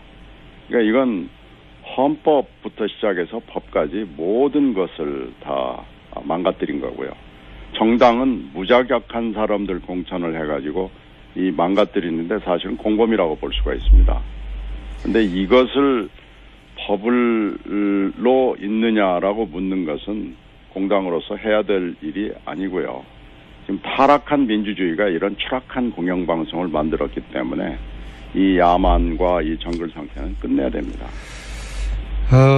최근에 이제 김장현 MBC 사장에 대한 체포영장 발부된 거 두고 현직 공영방송 사장인데 체포영장까지 발부했어야 하나. 네. 이런 주장도 있습니다. 특히 자유한국당에서는 이것이 공영방송을 무너뜨리는 거라고 주장하고 지금 국회 일정도 거부하고 있지 않습니까? 그렇죠. 이 주장에 대해서는 어떻게 생각하십니까? 그래서 이렇게 묻고 싶습니다. 이런 야만적인 방송사가 전례가 있었는가? 지금 전례를 얘기하는데 이 사범, 노사사범, 노동사범으로 얘기하면 전례가 너무 많아서요. 작년 같은 경우에는 1,400건이 넘고 그중에 영장 발부도 많았습니다. 네. 그렇기 때문에 이건 전례는 너무 넘치고 지금 구속영장을 청구한 게 아니고요. 그렇죠. 조사받으러 나오라고 체포영장을 내놓은 걸 가지고 지금 전례가 있느니 없느니 그러는데요. 이건 너무나 많습니다. 이런 노사관계에서 엉망으로 했던 이 사측이 너무 많다는 얘기죠. 그런데 이런 방송사는 전례가 없어서 이런 체포영장을 내놓은 거고 이미 김장겸 사장은 4번이나 소환 요구에 응하지 않았고요. 노동부가 조사 차원을 넘어서서 혐의를 잡고 수사에 이미 들어간 상황이고 그래서 검찰이 청구를 법원에 한 것을 법원이 발부한 거거든요. 그러니까 이런 방송사가 과연 있고 이런 사장이 과연 있느냐라고 묻는 게 맞고요. 그러면 이걸로 국회를 세울 정도가 되느냐라는 문제는 또 다른 차원의 문제인데요. 이건 공범 선언이고 적폐 선언을 한 거나 마찬가지고요. 다른 정치적 목적이 있을 수밖에 없다고 의심을 받지 않을 수가 없고요. 정당이 이게 지금 100명에 육박하는 제1야당이라는 데가 의총을 하고 별회의를 다해서도 아무 반성의 목소리, 성찰의 목소리, 사과의 목소리가 나오지 않는 것은 이건 중증입니다. 기억상실이 걸린 거거나 아니면 선택적 기억을 하거나 아전인수가 도를 지나쳐서 이건 정당이 반성을 해야 되고 지금 안보 상황이 생긴 상황에서도 어저께 북한 규탄 결의안을 하는데도 빠졌거든요. 그리고 버스 타고 지금 각 국가기관들을 순회 순방하면서 이른바 항의 방문이라는 걸 하고 있는데 어이가 없고요. 자기 모순과 자가당착 자승자박에 빠져 있다고밖에 볼 수 없습니다. 김장경 사장 이게 크로스 체크 된 건 아닌데 본인이 직접 인정한 건 아닌데 김장겸 MBC 사장이 본인이 무너지면 자유한국당이 무너진다고 발언했다고 지금 알려지고 있습니다. 그런 얘기들이 지금 정가에 많이 돌아다닙니다. MBC 측과 자유한국당의 어떤 특별한 관계에 대한 추가적인 정보가 있었습니까? 혹시? 이런 얘기 말고? 지금 정가에 돌아다니는 얘기는 이것도 확인이 안 됩니다만은, 원래 이 김장겸 MBC 사장이 철저하게 구새누리에 친한 기자였거든요. 예. 그래서 돌아다니면서 비슷한 얘기를 하고 다녔고요. 과거에도. 대해서 고개를 끄덕거리는 사람들이 많다는 거죠. 지금 자신들이 한 짓을 다 잊어버렸고요. 뭔지도 모르고 이게 이 사람들의 인식 수준이고 지능이라고 저는 봅니다. 그래서 이거 지금 판단을 잘못해도 너무 판단을 잘못하고 있는 거고 이미 보호막은 사라졌고요. 더 올 구명보트도 이제 없고요. 국민들이 촛불로 이 낙하산 줄을 끄는 거 아니겠습니까? 알겠습니다. 그러니까 김장겸 MBC 사장이 그 이전부터 자유한국당 이전에 정당과 가까웠고 이런 얘기를 하면 끄덕거리는 사람이 많다. 그만큼 오래된 얘기다 이런 말씀이신 것 같고요. 그렇죠. 예. 구체적으로 이제 방송방해법 이런 상황을 더 이상 반복되지 않도록 하기 위해서 방송방해법 개정안이 지금 계류 중인데. 그렇죠. 이 방송방해법도 말들이 많습니다. 지금 여권 7명, 야권 6명으로 추천하는 이사진을 확대해가지고 3분의 2 동의를 받아야 사장이 임명될 수 있도록 이렇게 바꾸겠다는 거죠, 지금은? 네, 특별다수제를 인사 상황, 사장의 인면에서는 정해놓자라는 거고요. 네. 이것이 지금, 발의가 돼 있는 상황인데 160명이 넘는 국회의원들이 서명을 했기 때문에. 네. 사실 오늘 투표를 하면은 되는 거죠. 300명 중에서 과반을 넘긴 사람들이 발의를 했기 때문에. 네네. 지금 그런 상황에 있는 게 벌써 오래됐습니다. 그런데 이제 이게 아직도 논쟁 중에 있는 것이 문재인 대통령도 그런 말을 했고 또 그런 문제 지적을 하는 분도 있는데 이게 이제 7명, 8명 해서 3분의 2 동의를 구해야 하니까 네네. 결국은 이도 저도 아닌 기계적 중립을 지키기만 하는 사람이 나오지 않겠는가 이런 지적도 있고요. 그렇죠. 이 법은 그냥 갑자기 나온 게 아니고 네. 김재철 방지법으로 4, 5년 전부터 논의를 해가지고 만들어 놓은 거거든요. 그래서 그러면 김재철 같은 이런 최하질의 공영방송 사장이 나오는 걸 막아보자라는 거였는데 당시 또 하나의 현실은 당시 새누리당이 이제 여론이 비등하니까 방송관계법을 또 지배구조를 한번 바꿔보자는 그 회의장에 나왔어요. 나왔지만 내심은 하여튼 공영방송을 어떻게든지 장악하겠다는 내심이 있기 때문에 이런 새누리의 내심을 모두 다 알기 때문에 정치적으로 현실적으로 타협할 수 있는 안을 만들어보자라고 해서 여론을 등에 업고 이 김재철 방지법을 내놓은 건데 이게 이제 최고 내지는 차선의 인물이 들어오기는 좀 어려운 구도 아니겠습니까? 그렇겠죠. 왜냐하면 3분의 2 동의를 구한다는 것은 지금 자유한국당도 네, 그래서 이 시민단체들이 그건 알겠는데 이 법의 문제점이 너무 분명하니까 반대한다라는 입장을 진지게 내놨고요. 특히 지금 해직 기자인 제 MBC 후배인 이용마 기자 투쟁 중이죠. 이용마 기자는 신선배 다 좋은데 이번만은 좀 하지 말아주세요라고 애청을 합니다. 간청을 합니다. 방송관계법이 계류 중이긴 한데 이 법안이 또 다른 개정안이 나오거나 할 수도 있겠군요. 그래서 지금 이제 그런 차에 문 대통령이 보고를 받는 자리에서 이것을 지적을 한 거니까요. 그러나 당론으로 이미 또 김재철 방지법은 발의가 돼 있고요. 저희들이 이 현실적인 안과 NGO나 대통령이 지적하는 이런 문제점 사이에서 고민은 좀 해볼 필요가 있다라고 생각을 합니다. 네, 알겠습니다. 아직 지금은 고민 단계인 거죠? 네, 그렇죠. 이건 한번 들여다보자 이런 단계입니다. 알겠습니다. 오늘 여기까지 듣겠습니다. 감사합니다. 네, 고맙습니다. 의원님. 네네. 제가 시간을 잘못 봐서 1분이나 일찍 끝낼 뻔했습니다. 그래요? 자, 이거 굉장히 중요한 사안이어서 좀 아쉬웠긴 했는데 잘 됐습니다. 그러니까 지금 계류 중인 방송관계법이 최악의 상황에서 발의된 것이기 때문에 지금 상황과는 여러 가지 상황이 바뀌어서 맞지 않는데 그래서 시민사회에서는 끊임없이 문제 제기가 있었는데 그럼 이걸 어떻게 할 것인지는 논의는 해봐야 하는 단계다 이런 말씀이신 거죠. 방송통신위원회가 방송미래발전위원회를 만들어가지고요. 이걸 생각을 해보겠다는 거예요. 그래서 그렇다면 저희들이 당론으로 돼 있는 건 그 상태로 그대로 두고 방송통신위원회의 논의 과정을 좀 지켜보겠습니다. 알겠습니다. 더 좋은 안이 지금 영국안이나 독일 모델을 얘기하는 분들이 많거든요. 알겠습니다. 오늘 한번 들여다보겠습니다. 여기까지 듣겠습니다. 감사합니다. 네, 고맙습니다. 더불어민주당 신경민 의원이었습니다. 아이, 그만 좀 해야죠. 아, 적어도 보수 정당이면 대한민국 안보를 생각해야 되는 거 아니야? 왜 대한민국 보수가 죽었다고 하는지 좀 그렇게 반성 좀 하라고. 당신들 보수 정당 2번 죽이는 거야. 야, 이거. 야, 하태경 너 일로 와봐. 야, 하태경, 네가 어떻게 네 입으로 보수를 입에 올려, 이 자식아.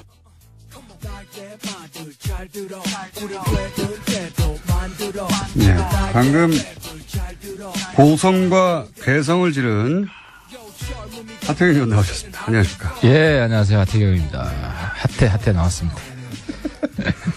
어제 자유한국당이 국회 홀에서 김장겸 MBC 사장 체포영장 발부 관련해가지고 이제 보이콧하면서 피켓팅을 하고 있는데 지나가시다가 갑자기 돌아와가지고 고성을 지르셨어요. 예.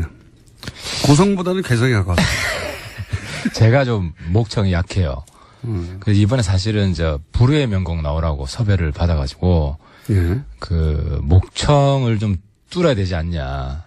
그러니까 이제 국회 본회의장에서 제일 부러웠던 사람이 정청래. 한마디만 하면 본회의장 전체가 쩌렁쩌렁 울려요. 그리고 조원진 이런 사람들. 근데 저는 이제 목청이 하이피치죠, 게다가. 예, 굉장히 하이피치죠. 목청이 약해가지고 한마디도 잘 안 들려가지고. 연습을 하셨구나. 거기서는 마이크를 못 쓰기 때문에 연습을 한 건 아니고 그러던 차에 어제 제 나름대로 굉장히 세게 이야기했는데도 크게 안 들리는 것 같아서. 제 생각에는 그런다면은 안철수 대표가 지난 대선 후보 시절에 발성 전화를 하면서 전문가 도움을 좀 받았겠죠? 그 전문가를 좀 소개받아 보시죠. 안철수 대표한테 물어봐야겠군요. 근데 안철수 대표 원래대로 돌아온 것 같던데. 어쨌든 본인 입으로 왜 그렇게 개성을 지렸는지 얘기를 해주시죠. 화가 많이 났죠. 어쨌든 국회 보이콧 출발한 MBC 문제지만 핵실험이 났잖아요. 뭐 수소탄이잖아요. 아니 그러면은 접고 국회 들어와야죠. 더군다나 보수니까. 보수 정당이 안보를 최고의 가치로 하는 정당이 딱 보니까 저거는 내가 가짜 보수, 저 한국당은 가짜 보수라는 걸 알릴 수 있는 절호의 기회다. 그렇게 판단하셨고. 이걸 판단한 겁니다. 그래서 올라가는 길에 보니까 또 한 100명 정도가 우르르 둘러싸고. 아니, 갔다가 다시 들어오셨어요, 보니까. 화면에 보니까. 저게 장면이 일부가 안 나왔는데, 올라가면서 한번 샤우팅을 했고, 이제 문으로 들어가려면 사람들 뚫고 가야 돼요. 그렇죠. 한가운데로 들어야 되더라고. 뚫고 가야 되는데 뒤에서 또 막 뭐라 하는 거야. 또 열받아가지고. 열받아가지고 또 이제 한 번 더 안개를 찍힌 것 같네요. 보수 정당이면 대한민국 안보를 생각해야지. 보수가 왜 죽었어? 당신 때문이야. 뭐 이런 멘트를 하셨고. 그렇죠. 저건 완전히 안보 지킴이 보수가 아니라 안보팔이 보수였다는 걸 입증하는 거 아니에요. 여기 대해서 그냥 끝나지 않았습니다. 저희가 잠깐 끝에 들려드렸지만, 정진석 의원이, 하태경 네가 무슨 보수를 말하냐. 그 뒤에 더 심한 멘트들도 있어요. 저희가 정확하게 안 들려서 거기까지는 포함시키지 않았는데, 내용은 죽여버릴 거야. 하태경 의원에 대고 죽여버릴 거야. 뭐 이런 얘기도 잡혔어요. 끝나고 나서 왔던가요? 죽여버리기 위해서? 근데 이제 국민들은 이제 이렇게 싸우는 게 당이 갈라졌기 때문에 이렇게 싸운다고 생각할 수 있는데 한 당에 있을 때도 이랬어요. 그러니까 보도가 안 됐습니까? 보도가 안 됐지. 왜냐하면 이제 내부 의총할 때 우리끼리 의총할 때 이제 정진석 대표는 그때 이제 원내대표였기 때문에 그렇게 주도 공격수 역할을 하지 않았지만 소위 말하는 친박 이제 돌격대 몇 분들이 있었죠. 이제 그분들 누구 이름을 말씀해 주셔야죠. 그건 뭐 이 자리였으면 그렇고 하여튼 한 사람만 얘기해 주세요. 친박 돌격대 뭐 LC, KC 이런 분들 LCK 뭐 최경환 의원이요? 뭐 PC 뭐 이런 분들이 있어요. 그래서 안에서 거의 인신공격에 가까운 공격들이 예를 들면 있었고. 인신공격을 어떻게 합니까? 인신공격을 너 헤어스타일 마음에 안 들어 이런 거. 그건 아니고 뭐 네. 보수면 약간 선수도 존중하고 나이도 존중하고 하는데 그냥 의계를 중요시 여기죠, 뭐 보통은. 막 욕설을 한다든지 욕설을 대놓고 공개적으로. 욕설의 수준이라는 게 어떤 수준입니까? 정말 육두문자입니까? 뭐 반말이죠. 반말이고 뭐 아주 쌍욕이 나오는 건 아닌데 이제 누가 뭐, 듣더라도 까불지 마, 뭐 이런 수준의. 그렇죠. 예의가 네. 없는 까불지 마. 뭐 이제 그런 게 있으면 그 어제도 안에서 뭐 그 자리에서 죽여버린다고 했으니까요. 그 안에서 뭐 그런 이제 충돌이 다반사였다. 있었고 그 결과로 이제 박근혜 탄핵뿐 아니라 그 전부터 이제 내부에 사실상 한당이라고 보기 힘든 이제 그런 문제가 있었다는 거죠. 그리고 그래서 이제 바른정당으로 분리돼 나왔다는 겁니다. 안보 위기에 국회 보이콧을 하는 건 보수를 2번 죽이는 일이다. 이렇게 의원님이 하시고 정지성 의원은 네가 무슨 자격으로 안보를 얘기하냐. 뭐 이렇게 공방이 왔다 갔다 하고 뭐 옆에서는 배신자 꺼져라 쓰레기 그리고 뭐 방송에 적합한 용어는 아니지만 이미 방송을 탔기 때문에 말씀드리면 지랄하네. 까지 다양한 욕을 드셨어요. 예. 근데 이제 저희 방송을 하고 나서도 욕설을 잘 드시지만 하지만 저희 방송 문자로 나오는 것보다도 훨씬 더 강한 욕설을 동료 의원들에게. 정치에서는 그렇잖아요. 이제 우리가 싸울 때 코피 먼저 나오면 지는 거잖아요. 싸울 때 욕 먼저 나오면 지는 거죠. 그래서 저는 이제 들어가면서 코피 먼저 나오면 지는 건데 욕이 먼저 나오면 나오는 쪽이 지는 거예요? 그래요? 진 거죠. 저런 쌍욕이 먼저 나오면 우리 온 국민들이 보고 있기 때문에 그래서 어제는 들어가면서 쾌재에 미소를 지으면서 성공했다. 이겼다. 네, 도발에 성공했다. 네. 가짜 보수라는 걸 제가 폭로했다. 욕성애자 아니냐 이런 문제도 옵니다. 욕 페티시 아니냐 이런. 이게 온라인으로 부족해서 오프라인으로도 워낙 많이 먹으면 이게 이제 국민의 사실 제가 제일 재밌게 본 소설이 태백산맥인데 그 안에 보면 욕 정말 찰지잖아요. 욕도 잘하면은 정들게 할 수 있다. 그렇죠. 그잖아요. 그것도 재능입니다. 근데 이제 국회에서 나오는 욕은 좀 정떨어지게 하는 면이 있는데, 근데 이제 우리는 그걸 좀 분리합니다. 이제 정치적으로 받아들이는 거죠. 이걸 인간적으로 저한테 문자 폭탄으로 오는 욕들을 다 인간적으로 받아들이면 스트레스 받아서 어떻게 삽니까? 이건 잘하라. 정치인들은 그게 참 잘 돼요. 익숙해지면, 그러니까 이 부분은 이제 연예인들한테 좀 컨설팅을 해주고 싶어요. 연예인들은 그걸 들으면 못 견뎌 하는 것 같더라고요. 그래서 어떤 분들은 굉장히 정신적 충격을 받는다든지. 그래서 그런 부분은 사실 정치인이 약간 준 연예인이거든요. 연예인까지 못 간, 연예인적인 요인이 있죠. 조금 있잖아요. 대중의 사랑을 먹고 살아야 되고. 국민을 상대로 하니까. 근데 아무튼 욕먹는 부분에 있어서는 연예인보다 정치인이 탁월하다. 이걸 극복하는, 소화하는. 그 중에서도 나는 더 탁월하다. 이거는 이제 살해 협박을 여러 번 받아보면 욕 정도야 감사할 따름이죠. 아니 그게 이제 일반 청취자나 유권자가 아니라 동료 의원으로부터 또 한때 원내대표였던 분으로부터 죽여버릴 거야. 이게 잡혔어요. 저도 깜짝 놀랐어요.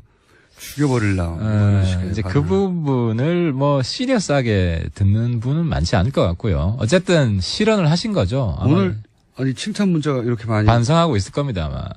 오늘은 슬퍼 보여. 오늘은 잘했어. 오늘은 더 치열하게 싸워줘. 주먹질은 왜 안 했니? 욕하다가 정된다는 말이 이 말이 아니야. 그렇게 하신 이유는 이제 자유한국당에 지금 소위 바른정당으로 오지 않고 있는 분들 중에 다수가 진짜 보수가 아니다라고 주장하시는 거고. 그렇죠. 계획된 건 아니고 그 앞에서 시위하고 있는지는 몰랐어요. 근데 올라갈 때 보니까 또 국회 보이콧하면 그냥 조용히 있든지 와서 보이콧한다고 지금 핵무기 때문에 전 세계 걱정하고 온 나라 걱정하는 판에 아무튼 열이 팍 받더라고요. 그래서 급발진 어제 좀 한 건데요. 그러면은 체포영장 MBC 김장겸 사장 체포영장 발부를 기점으로 이제 자유한국당은 이런 장애투쟁 선언을 했는데 보이콧하면서 그런데 바른정당은 여기 동참하지 않았어요. 이유는 뭡니까?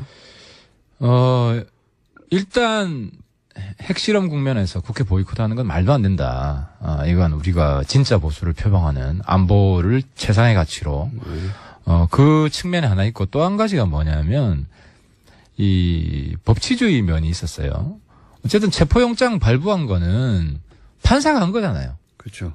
뭐 그 과정이 어찌됐든 간에. 경찰이, 이제 소환했는데 안 오고, 그러니까 검찰 그렇죠. 지휘 받아가지고, 예, 검찰에서 법원에 요청하고 법원은 뭡니까. 절차에 따라서 그냥 발부해버린 거죠. 그죠. 판사가 발부한 건데 여기에 대해서 싸우는 거는 사법부랑 싸우는 것이고 법치주의랑 싸우는 거다. 그러니까 보수의 두 기둥이 안보와 법치주의예요. 근데 우리가 이 영장 발부했다는 그걸로 그 명분으로 어떻게 싸우냐. 구속영장도 아니거든요, 사실. 그렇지. 예를 들어 경찰이 MBC를 쳐들어갔다든지 네. 뭐 현장 구속을 했다든지 그게 아니라 출두하라는 거예요. 출두하라. 네. 그러면 김장겸 입장에서도 자기가 출두해가지고 해명하는 모습을 보여주고 그게 훨씬 더 국민들한테 어필할 수 있는 면도 있는 거예요. 출두하면 다 끝나는 겁니다. 체포영장이 단어가 좀 무서운데 불렀는데 안 왔다는 거거든요. 그렇죠. 예, 그래서 발부해 놓으면 보통 옵니다, 그냥. 출두하면 구속도 안 돼요. 그냥 계속 예, 왔다 갔다 하면 조사를 하는 구속영장하고는 거죠. 아무 상관없고. 근데 그런 이제 단어 뉘앙스가 세서 체포영장 뉘앙스 힘을 얻은 그렇죠. 것도 있죠. 예. 있죠. 예. 그래서 저는 이제 이 사건을 어떻게 보냐면 제3당 주기이다. 이게 3당은 바른정당이나 국민의당. 예. 왜냐하면 이게 그 거대 여야의 적대적 공조할 수 있는 전형적인 케이스예요. 이슈를 다 몰아가서.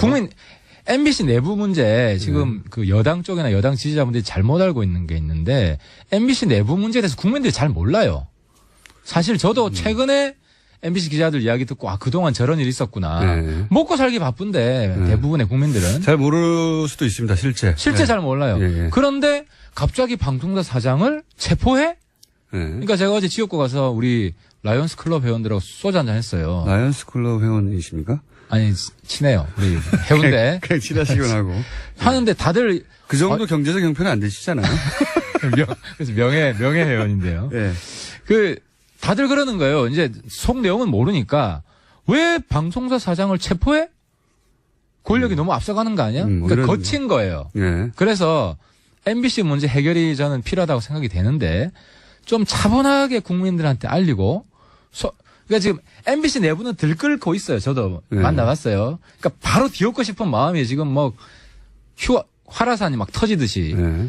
근데 국민들은 그렇게 뜨겁지 않아요. 그 점을 좀 감안하시고 차분히 접근해서 해야 안 그러면 저 MBC 사장 순교자 만들어줘서 보수의 영웅 만들어준다 지금. 그렇게 되길 본인 스스로도 원하는 게 아닌가. 유도하고 있는 면도 있죠. 네, 자유한국당도 그걸 이용하려는 친구도 있고. 근데 그게 왜 3당주의죠?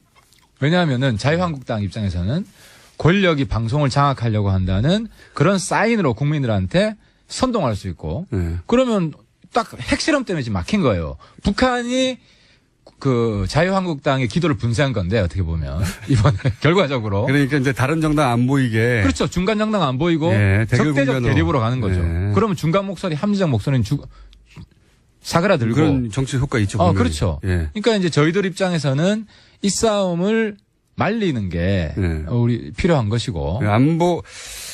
안보를 중요시하는 보수, 정통 보수, 적자 보수의 입장에서 맞고, 그리고 정치적으로도, 그런 의도가 있는 게 보이니까 그걸 막아야 되고, 뭐 이런 거네요. 그렇죠. 그래서 저는 어제 잘 됐다 그냥 확 박아버리자. 그래야 진짜 보수, 가짜 보수 논쟁으로 가는 게 우리 정치 건강해지는. 프레임 전환도 필요하셨다. 그러니까 계획이 없었는데 순식간에 굉장히 전략적 사고를 했다고 지금 포장하고 계시고. 아니, 평소에 항상 저기를 좀 없애버려야겠다. 가짜 보수는. 그런 마인드가 있기 때문에. 자유한국당과 바른정당의 이 차이, 그리고 그 차이는 극복할 수 없고 반드시 자유한국당이 몰락하고 바른정당으로, 보수 주도권이 넘어야 된다고 주장하시고 계신데. 예. 근데 최근에 거꾸로 소위 그런 바른정당이 바로 서야 된다, 먼저. 자강론자의 대표가 주자격이 사실은 이혜원 대표와 의원님 아닙니까? 의원님인데, 지금 이혜원 대표가 곤란한 처지에 처했어요. 대표적인 자강론자인데 그리고 당대표까지 됐고 지금 사건에 연루돼서 곧 아마도 본인이 발표하겠지만 사퇴하는 분위기인 건 맞죠? 그래서 참 죄송해요. 어쨌든 우리 당 대표가 이런 정말 부끄러운 일에 연루돼가지고 언론을 타고 있는 것 자체가 우리 바른정당의 어떤 기치에 안 맞습니다. 그래서 대표도 참 미안해하고 있고. 근데 이제 정치적으로 볼 때는 이 하태경 힘들어 죽겠습니다. 왜냐하면 새로운 보수로 나아가는 쌍두마차였죠. 특히 이혜원 대표하고. 네, 대표적인 자강론자라고 제가 표현했는데. 그래서 제가 넘버 1, 넘버 2가 너무 친하다. 네. 그래서 혁신으로 갈 수 있는 제 입장에서는 든든한 보호막이 사라진 거죠. 왜냐하면 두 분이 주장한 건 한마디로 지금 자유한국당과 통합이 말이 되느냐. 낡은 보수는 반드시 청산해야 되고 저기랑 손잡는 것은 보수의 몰락이고 그리고 우리가 극으로 가면 안 된다. 중앙대로로 나아가서 우리 젊은 층 특히 지금 바른정당은 젊은 층 매니아들이 굉장히 많아졌어요. 20대 층에 있습니다. 20, 30대. 그래서 제가 예전부터 주장했는데 유승민 후보가 뉴스공장에 바로 나와야 된다. 그리고 20대를 공략해야 된다는 얘기를 그렇게 했는데 절대 안 하시더라고. 저는 정말 이 20, 30대가 우리 희망이라고 보고 실제로 20대 애들이 저한테 그래요. 한국당 가지 마세요. 저는 그동안 제가 보수라고 부끄러워서 말을 못했어요. 새로운 보수층이 분명히 20대에 있는데. 그렇죠. 예. 근데 지금은 이제 그런 새로운 흐름을 새로운 보수의 역사를 만들고 있는 과정에 어쨌든 이혜원 대표가 지금 이런 상태에 빠져 있는 것은 그런 주장을 하는 대표적인 분들이 이혜원 대표 그다음에 하태경 의원이었고 최고위원이 그렇습니다. 넘버 2로 되셨고 그래서 그렇습니다. 넘버 1, 2가 공이 그런 주장을 하고 바른정당을 끌고 가려고 했는데 이혜원 대표가 이제 어쨌든 검찰이 결론을 내겠습니다만은 결국은 법원이 결론을 내겠습니다만은 이게 연루되고 나면 힘이 확 빠지고 사퇴론도 나오고 실제로 사퇴 분위기로 가고 있는 것도 맞죠.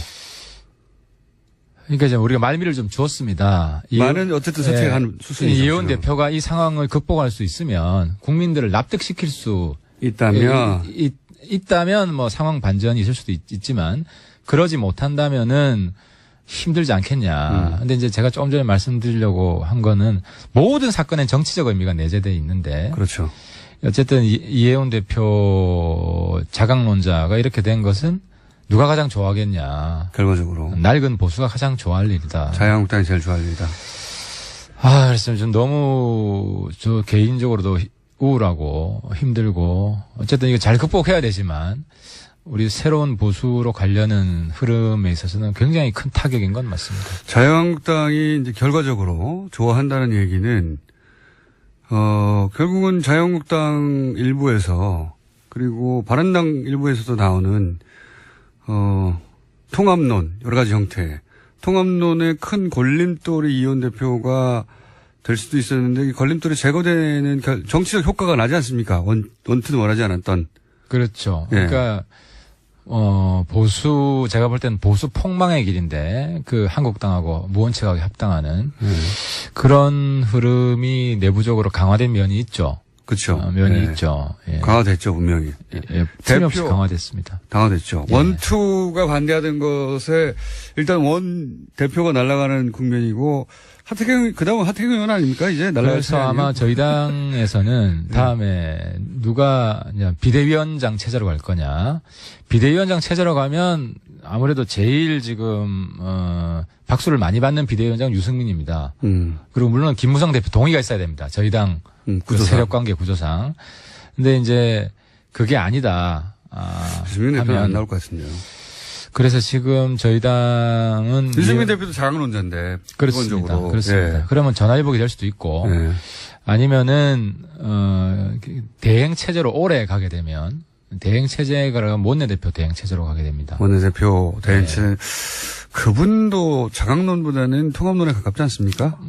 그렇습니다. 국민들 다 알고 있듯이 저희 당 내부의 대표적인 보수 통합론자죠. 그러면은 이제 자유한국당과 내년 지방선거를 앞두고 금방 될 수는 없겠지만 차근차근 스텝을 밟아갈 때 다시 통합할 때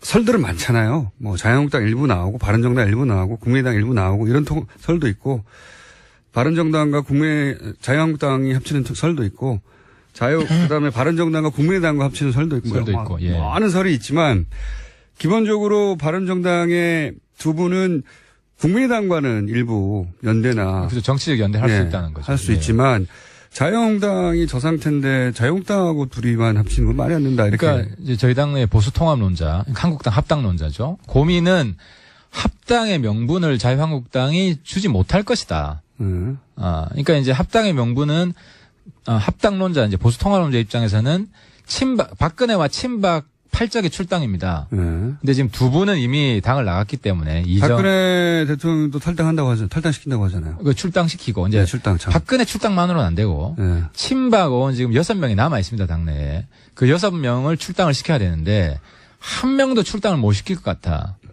그러니까 이제 합당을 하고 싶어도 합당의 명분이 없다. 명분 없는 거를 뭐 무작정 하게 되면 사실 제2철새가 되거든요, 지난번처럼. 그러면 자기들만 제3철새가 등장하는 거죠, 그럼. 예, 자기들만 아직 치명적인 타격을 받게 되니까. 그래서 한국당 합당이 그렇게 쉽게 되지는 않습니다. 명분이 쉽지 않습니다. 그럼 꼼수 명분을 만든다. 이러면 또 국민들이 바보입니까? 다 아는데. 그러니까 쉽게 못하고 미리부터 진작부터 차근차근 스텝을 밟아가야 되는데, 근데 이제 그거가 누군가의 기획이든 혹은 기획이 아니든 간에 결과론적으로는 큰 걸림돌 하나가 제거되는 양상이고, 그 다음에 이제 하태경 의원한테 오지 않을까요? 하태경 의원 뭐 없어요? 그 다음 타겟은 저죠. 타겟은 전데. 뭐 없습니까? 저를 잘못 건드리다가 댐탱으로 당하기 때문에. 네. 쉽게 못 건드릴 겁니다. 가드를 올리고 있는 상태세요? 뭐 어제 보셨잖아요. 아니, 근데 그게 고함으로 해결될 수 없는 뭐 이상한 서류 같은 게 나와가지고 그런 거 없어요? 네. 그러면 또 우리 다시 또 바꿔야 되는데. 없을 겁니다. 어쨌든 그런 정치적 의미가 있습니다. 예. 그렇죠? 예, 지금 이혜훈 의원에 대해서 실망했다 혹은 뭐 바른정당에 실망했다는 공세도 있긴 한데 당연히 그건 뭐 당연한 것이고, 그리고 그 실제 실망할 일이 벌어졌는지는 법원이 판단하겠지만 정치적 효과는 자유한국당이 굉장히 좋아하고. 지금 좋아 죽을 겁니다. 이제 하태만 날리면은 끝이다. 네. 바른정당의 자웅론자는 지금 죽고 있고, 이렇게 가면 이제 합당의 큰 걸림돌, 그러니까 대중 정서나 또는 정치적 지형이나 이런 걸 떠나서 일단 중요한 걸림돌 하나는 제거됐다고 볼 수 있으니까요. 그렇습니다. 그게 슬프고, 그래서 저는, 이혜원 대표가 국민들을 납득시킬 수 있으면 좋겠습니다. 네. 그래서 얼마간 말미를 준 거고. 스스로 문제를 해결할 수 있는지 한번 대표로서 말미를 준 거죠. 예, 그렇습니다. 왜냐하면 그 사건에 대해서 가장 잘하는 건 본인이고. 본인밖에 없죠. 예, 본인이 국민을 설득시키는데 성공하지 못한다면, 그건 어쩔 수 없는 거죠. 하여튼 이런 어려운 상황에서, 호통을 치시고, 예. 그리고 아마도 두 번째 타겟이 되신 하태경 의원 얼마나 버티실지 모르겠습니다. 방송에. 혹시 가시기 전에 하실 말씀 있습니까? 오늘 마지막으로 이 북한의 6차 핵실험에 대해서 다른 얘기만 했는데. 딴 거보다 제가 요즘 트럼프 욕을 좀 합니다. 트럼프 대통령. 네. 지금 보수가 반미할 때다. 네. 보수가 반미할 때다? 네. 많이 나가시잖아요, 오늘. 예. 네, 트럼프는 한미동맹에 대한 관심이 없습니다. 맞아요. 네, 그건 확실한 것 같습니다. 한미동맹을 약화시키는 미국 대통령 우리가 까야 됩니다. 정확하게 말하면 반트럼프죠. 반미가 아니라. 이제 미국과의 관계를 더 강화시키기 위해서. 지금 핵실험하는데 한미 FTA 폐기하는 그런 개념 없는 사람이 어디 있습니까? 미국에서도 많은 욕을 먹고 있어요. 그리고 심지어 북한 인권 특사 안 뽑겠대요. 그거는 김정은이 제일 싫어하는 게 북한 인권 거론하는 건데, 특사 안 뽑겠다는 건 무장 해제하는 거죠. 정신 나갔어요. 정신 나갔어요까지. 네. 보수가 반미해야 된다. 굉장히 인상적인 멘트였습니다. 자, 더더욱이 제거될 가능성이 높아졌네요. 미국까지 저기 하나 생겼다. 오늘 여기까지 하겠습니다. 바른정당의 하태경 의원이었습니다. 감사합니다. 예, 감사합니다. 사용제연구소. 네. 요즘 조금씩 가입자가 그래도 올라가고 있죠. 네네. 네. 그거 봐요. 사실은 통계를 확인하지 않고 와서 그냥 그렇게 대답했는데. 방송을 안 하면 떨어지고 방송을 하면 다시 올라가고. 안 하시는 동안은 가입자 확실한 건 제가 어디 강연을 나가면 방송 들었다고 이렇게 인사하는 분들이 굉장히 많아요. 그러니까요. 그럼 뭐 당연한 겁니다. 네. 방송 안 하시면 가입자 0 아닙니까? 입증되는 거고. 자, 우리가 쭉 다뤄왔던 주제가 갑자기 또 튀어나왔어요. 트럼프 대통령이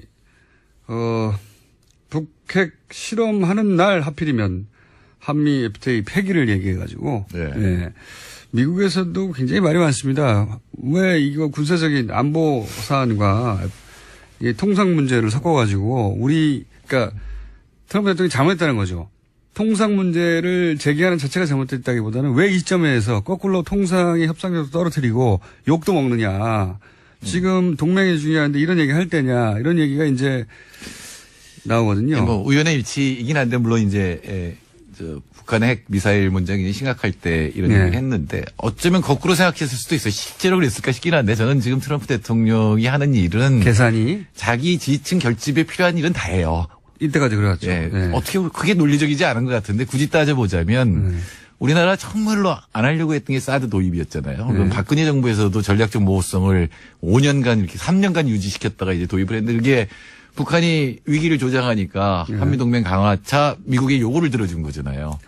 그럼 지금도 이제 그렇게 떴습니다. 한미동맹이 강화돼야 된다 그리고 우리가 미국 요구 들어줘야 된다 그럴 때 폐기 얘기를 하면 한미 FTA 그러니까 그들이 얘기하는 재협상에서 더 많은 얘기를 관철시킬 수 있을 것이다. 라는 계산이 있을 수도 있겠다. 거꾸로 생각했을 것 같아요. 말씀하신 대로 트럼프 대통령은 이렇게 이제 북핵 위기가 고조되고 있으니까 한국 쪽에서 한미동맹에 목매달 타니 요 기회에 그럼 우리가 니네 지켜줄 테니까 그러면 이 통상 문제는 우리 말대로 해. 이런 발상을 자기 혼자 한 게 아닌가. 근데 오산인 것 같아. 좀 전에 하트경 의원 반응을 보면. 정반대. 트럼프를 막 비판하는 거 보면은, 트럼프 대통령이 그런 생각을 했다면 오산. 장사꾼의 한계인 것 같아요. 그러니까 장사는 원래 이익만 되면 입장을 확 바꾸잖아요. 근데 이게 국가를 상대하면 국가는 이익뿐만 아니라 자존심이 훨씬 더 중요할 때도 있지 않습니까? 근데 분명한 거는 그 한미 FTA 폐기한다고 하니까 바로 이제 우리나라에서 폐기하면 우리나라 산업이 얼마나 손해인가 이런 막 통계들이 나오거든요. 그런 그게 들어줘야 된다는 얘기로 지금 끌고 갈 수도 있는 거거든요. 거꾸로 해야 되는 거 아닙니까? 미국이 얼마나 손해인데 니네가. 그렇죠. 그러니까 양쪽 통계가 지금 다 나오고 있는데 미국이 더 손해다 이런 통계도 나오는데 사실은 미국이 더 손해일 수 있어요. 왜냐면은 무역만 본다면 한국의 관세가 3배였거든요. 7.5% 평균. 미국이 2.5%니까 둘 다 0으로 만들면 미국이 더 이익을 많이 보죠. 근데 그걸 갖다 다시 원위치로 돌리면 그렇게 되면 미국이 또 손해를 보는 거니까 그럴 수 있는데 이제 우리나라에서는 한미 FTA가 폐기가 되면 굉장히 우리 산업이 특히 뭐 자동차나 철강 피해가 많을 거다라는 얘기가 안에서 이렇게 자꾸 올라오기 시작하면 그럼 미국이 요구하는 건 들어줘야 된다는 쪽으로 갈 수도 있거든요. 그렇죠. 근데 그런 면에서는 정확히 얘기하면은 공동위원회 특별회기 그건 굉장히 잘 된 겁니다. 왜냐하면 일정을 합의 못했거든요. 김현정 본부장에 가서 이제 한 얘기가 뭐냐면은 과연 미국이 손해를 본 건지 그게 여러 가지 미시적 거시적 여러 요인이 복합적으로 작용했고 그게 한미 FTA 때문인지 아닌지에 대해서 한번 따져보자 양쪽이. 그리고 미국이 그런 주장하면 미국이 본인들의 손해를 입증할 책임이 있죠. 그렇죠. 그러니까 양쪽이 다 그럼 공동조사위원회를 만들어서 하자고 얘기를 해서 사실은 결렬이 된 거고 일정을 합의하지 못한 거거든요. 이거 언제 될지도 모르는 거예요. 그러니까 시작을 상당히 잘한 면이 있는데 미국에서 대통령 사안이 왔을 때 뉴욕에서 하자 그랬어요. 근데 사실은 자기가 제안했으면 상대국에서 해야 되거든요. 그러니까 이 누구죠? 라이트하이저가 기분이 나빠지지 않았어요. 그냥 영상 비디오를 보냈고 그다음 결렬 사실상 여태까지 결렬. 그 잘한 겁니다. 결렬 이런 건 잘하고 있는 거예요. 그러니까 아마도 그게 이제 불만이어서 이 폐기 얘기를 꺼냈을 가능성이 있습니다. 트럼프 대통령은 자신이 한미 정상회담 때 대본에도 없던 합의가 되지도 않았던 FTA를 꺼냈고 밀어붙이고 싶은데 왜냐하면 트럼프 대통령의 지지 기반이 이제 저소득층 그다음에 저학력 백인 남성 아닙니까? 특히 이제 러스트벨트라고 하는 철강 자동차 쪽 그렇죠. 그 노동자들이거든요. 거기다 가가지고 이제 FTA 때문에 당신들이 일자리 잃었다고 표를 많이 얻었는데 그러면 이제 FTA 폐기하겠다고 말을 해야 되고 그래야 다시 그쪽 지금 트럼프는 정치적으로 굉장히 위태롭거든요. 지지 기반은 이명박 정부 초기 같아요. 바로 저기 탄핵 얘기 나왔잖아요. 근데 너무 초기니까 진전은 안 되고 있지만 하여튼 바로 탄핵 얘기가 나오니까. 그러니까 이제 자기 지지층을 결집시켜야 되는데 그런 용도로 이 FTA를 강하게 써먹고 싶은데 진척은 안 되니까 더 세게 친 거죠. 이제 아예 폐기해버리겠다고. 그러니까 그때 얘기를 복귀해 보면 정상회담에서 그런 얘기 안 나왔는데 밖에 나가 재협상한다 그랬잖아요. 그때 우리 방송을 한 게 재협상 같은 거 없다. 한미 FTA에. 그러니까 개정에 관한 12.2조가 있다. 그 원래 있다 조항이. 예. 그리고 조항은 그냥 공동위원회 만드는 거고 결국은 요구하면 하게 돼 있거든요. 근데 이제 만나서 그러면 뭘 개정할 건지 의제를 갖다가 선정하고 합의가 되면 이제 그때부터 협상을 하게 되는 건데 결렬된 거거든요. 사실상. 일정도 안 나왔어요. 예. 주제도 그러니까 밖에 나가서 한미 정상회담에서 자기가 성과를 얻은 것처럼 재협상한다 그랬는데 실제로 한미 FTA 의거에서 해보니까 사실은 결렬된 상태거든요. 그러니까 더 세게 나왔다 이렇게 봐야 되기 때문에 이 문제에 대해서 너무 우리 안에서 큰일 났다 할 생각 필요가 없다. 노심초사할 이유가 전혀 없습니다. 전혀 없고 실제 이 발언으로 미국 주류 언론들이 문매를 때렸어요. 물론 뭐 다른 생각하는 사람들이 있을 수도 있겠지만 주류 언론들은 대부분 아니 북핵 그 핵실험을 했는데 이날 이 얘기를 해가지고 이 동맹을 흔들리게 하는 보통 과거에 우리가 하던 얘기거든요. 동맹을 흔드는 얘기를 왜 대통령이 지금 해가지고 막 욕먹고 있어요. 그러면 이제 가짜 뉴스라 그러겠죠. 트럼프 시부터 지금까지 계속 주류 언론한테 맞고 그다음에는 이제 반박하는 건데. 그리고 뭐 보수 그러니까 공화당에서도 상원 원래 이게 이 문제는 상원을 통과해야 되지 않습니까? 그러니까 그것도 사실 우리나라하고 다른데. 미국에서 통과된 건 비준이 된 거는 의회에서 비준이 된 거는 한미 FTA가 아니에요. 아하. 한미 FTA 이행 법률이에요. 관련 법률을 이행시키고. 예, 정부가 한미 FTA 기초에서 우리가 이렇게 이행시키겠다 그러면 그 법률이 통과가 된 거거든요. 그래서 한미 FTA 자체를 상원에서 어떻게 할 수 있는 방법은 없는데 물론 이제 문제가 되죠. 그 협상 과정에 계속 개입을 할 테니까. 그러니까 그것도 그렇게 뭐 썩 근거가 있는 얘기는 아니에요. 법률적으로 굉장히 복잡한 얘기지만. 근데 이제 여하튼 지금 던진 겁니다. 이건 확실합니다. 제 말은 뭐냐면 미국의 상원 공화당이 다수인데 현재 공화당 의원들도 지금 이 원래 안보가 더 중요하다는 게 보수잖아요. 이게 북핵 터졌는데 지금 돈 얘기할 때냐라는 비판이 미국에서도 있으니까. 근데 이게 재밌는 게 바로 그 공화당 얘기인데. 한미 FTA 협정에서 가장 이익을 많이 본 데는 농산물이거든요. 농산물 관세 막 300% 이렇게 된 게 이제 줄어들었으니까. 그리고 미국 농산물이 지금 3배 이상 지금 증가를 했습니다. 농산물은 남부에서 좀 그 다음에 의약품이에요. 그러니까 이런 쪽에를 밀어붙였던 게 공화당 의원들이거든요. 자기 지역구에 제기했기 때문에 이쪽에서는 만일에 그래서 폐기한다 그러면 이제 절대 반대할 의원들이 곳곳에 있는 거죠, 사실은.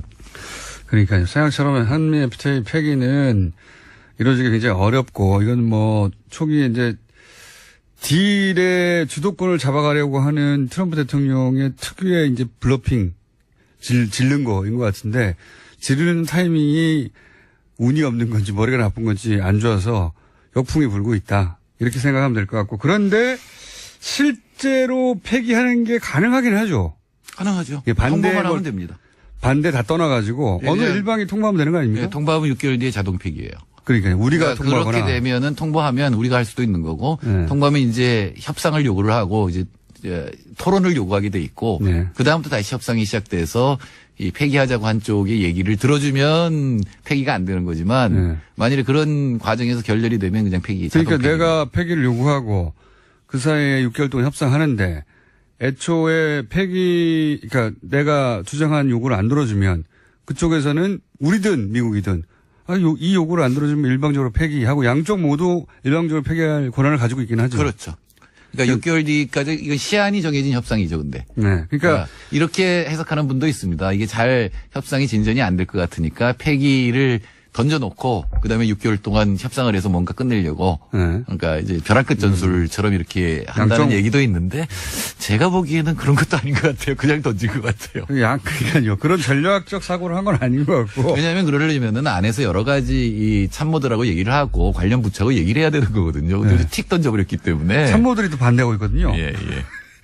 그래서 트럼프 대통령이 트윗으로 자기가 무슨 생각이 났을 때 일단 때리고 정반대의 목소리가 내부에서 나오고 며칠 있다가 무마하는 얘기가 나오고 뭐 이런 과정을 모든 분야에서 지속적으로 반복하고 있잖아요. 그래서 우리 정부가 취해야 할 태도 중에 가장 중요한 거는 미리 갖다 바치면 안 된다는 거예요. 아, 그거는 뭐 사실 한미 정상회담 때도 40조 정도의 이 대미 수출 상품 구매 이걸 이제 재벌들 끌고 가서 했거든요. 네. 그런다고 달라진 거 하나도 없거든요. 그러니까요. 그러니까 트럼프는 언제나 주면 땡큐, 삼성 땡큐 이러고 네. 그다음 다시 시작이거든요. 트럼프한테 선물을 주면 트럼프가 잘해주지 않을까 하는 바보 같은 착각을 했어요. 예. 협상이 거기서부터 시작이에요. 그럼 받을 거 받고 그다음부터 시작이거든요. 원래 이런 식으로 갑부가 된 사람들의 욕심은 욕망이 끝이 없다는 겁니다. 그래서 갑부가 되는 거거든요. 세계적인. 주면 받은 것까지는 당연하고 더 내놓으라고 하는 게 갑부죠. 총수도 그랬으면 진짜 총수가 됐죠, 제가. 아, 진짜 총수 아니에요? 말만 총수가 아니라. 저는 직원이 한 명일 때부터 총수였습니다. 직원이 저 혼자 한 명일 때부터. 여하간 그래서 이제 이 폐기와 관련해서는 정치적으로도 경제적으로도 그렇게 우려할 상황은 아닌 것 같고, 특히나 정치적으로 보통 미국 대통령이 이런 걸 던지면 우리나라 보수는 납작 엎드린다든가 또는 뭐 미국의 보수가 밑에 받쳐준다든가 그래야 되는데, 미국의 공화당도 무슨 소리냐 하고, 아까 뭐 하태경 의원처럼 우리 보수도 이게 무슨 얘기냐, 갑자기 지금 핵 터졌는데 지금 돈 얘기를 시작하는 게 말이 되냐. 기분이 나쁜 거죠. 네. 그래서 미리 뭐 지레짐작하고 미국이 원하는 게 뭘까를 생각하고 가령 무기를 더 사준다든가 국방비 분담을 한다든가 이럴 필요 없이, 그러니까 이게 협상 전략이 아니길 바라는 거는, 그러니까 우리 정부가 그랬잖아요. 정말 한미 FTA가 어떤 결과를 가져왔는지 면밀하게 조사하자. 그거 해야 되거든요. 그러니까요. 원래 국회에서 하게 돼 있어요, 지금. 그러니까 국회하고 정부가 같이 한미 FTA뿐만 아니라 한미 FTA가 우리 경제에 미친 영향을 면밀하게 조사하고 앞으로 어떤 FTA를 해야 되는지 이런 거에 대해서 국민적 합의를 이끌어가는 계기로 삼는 게 맞을 것 같습니다. 알겠습니다. 앞으로 이제 트럼프 FTA 폐기 발언 관련 보도가 나오면 이게 뭐랄까 트럼프가 전형적으로 구사하는 블러핑 전략 혹은 뭐 이렇게 일단 세게 때리고 협상을 시작하려고 하는 전략으로 이해하시면 될 것 같고, 한미 양국 모두에서 비판의 목소리가 쏟아지고 있다, 이 사안은. 가끔 배울 것도 있는데 블러핑이 전혀 꿋꿋하게 흔들리지 않는 유일한 사람이 김정은이에요. 때린다 그래도 하고. 흔들리면 나라가 없어지니까요, 거기는. 예. 근데 우리도 그런 거는 있어야 돼요. 우리 전략이 뚜렷하게 있으면 미국이 흔들어도. 정태인 소장님이었습니다. 저는 내일 뵙겠습니다. 안녕! 여기를 도용했다고 알려주면 그게 공개될 수밖에 없단 말이죠. 근데 이게 어떤 위험이 있냐면, 그러면 국정원 직원 내부 조사 때 거짓말을 하게 됩니다. 그렇죠? 근데 그 거짓말한 게 국정원 내부에서 밝혀지고 덮인 게 아니라 언론을 통해서 국정원 자체 조사가 부실했다라고 알리는 셈이 되거든요. 국정원 직원은 더 큰 처벌을 받을 수가 있어요. 거짓말도 했고 그걸 밖에다 드러냄으로 해서 또다시 국정원이 피해를 입게 만드는, 사적으로 미안했을 수는 있는데 자기가 이중의 처벌을 초래하는 방식으로 이걸 했다는 게 전 납득이 잘 안 가는 게, 바로 잡을 시간은 충분히 했거든요. 그 안에서 내가 이렇게 했고 저렇게 했고, 뭐 어차피 검찰 조사가 있을 예정이니까 누군가는 손을 들고 내가 돈을 먹었다고 해야 되거나 내가 사인을 대신했다고 해야 나와야 되잖아요. 그 과정에서 이제 억울함이 있다면 밝혀지겠고, 아니라면 수사가 이루어지겠죠. 어쨌든 좀 이상한 사건이긴 합니다.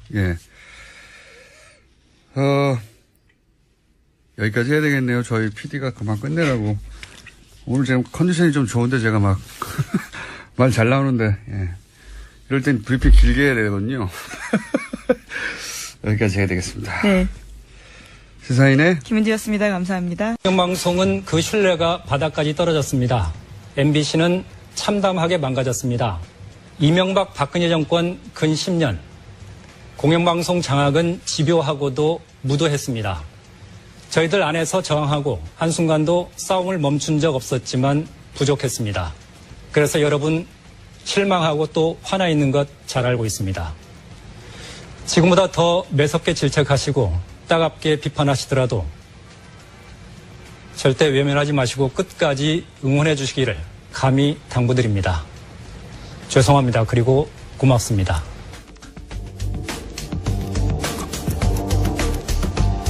방금 들으신 내용은 9월 1일 전주 MBC의 뉴스 오프닝이었습니다. 이 오프닝의 주인공 전주 MBC 김한광 앵커 전화 연결해보겠습니다. 안녕하세요. 예, 안녕하십니까.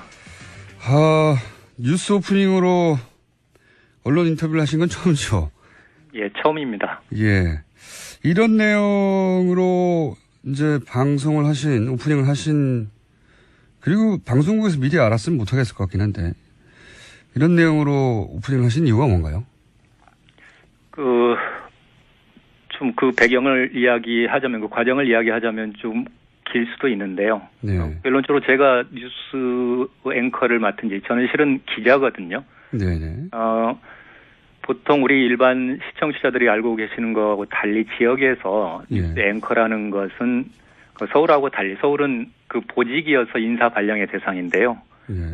지역에서는 저는 기자이기 때문에 기자 일을 낮에는 하고 동료들이 퇴근하고 난 후 8시 이후에 회사에 다시 들어와서 진행하는 귀찮고 번거로운 일 정도에 해당합니다.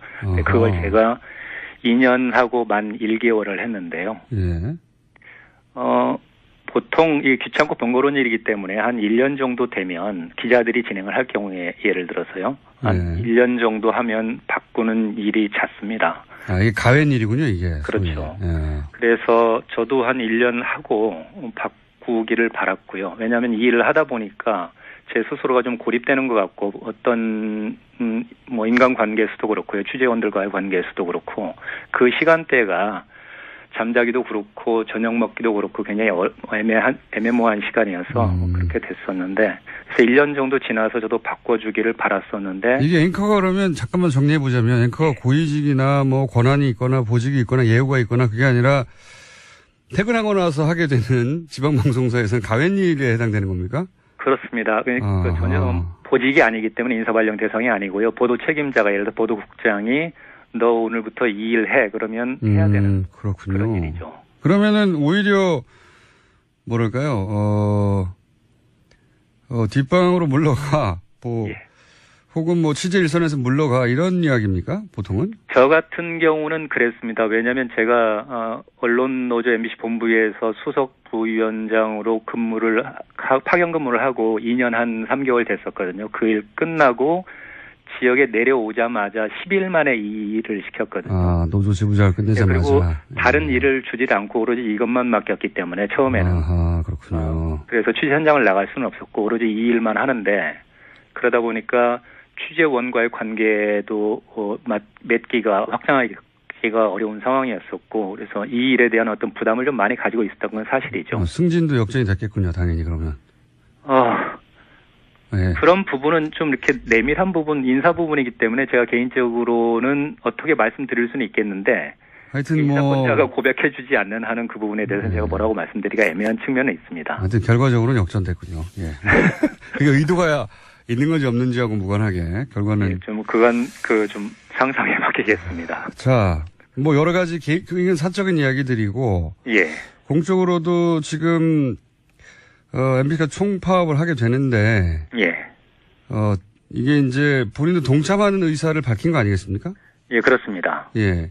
근데 이게 함께 하시는 분들 뭐 다른 아나운서나 혹은 뭐 함께 일하는 방송국의 다른 분들에게 피해가 갈까봐 미리 말씀을 못 하셨을 것 같기도 한데요. 어떻습니까?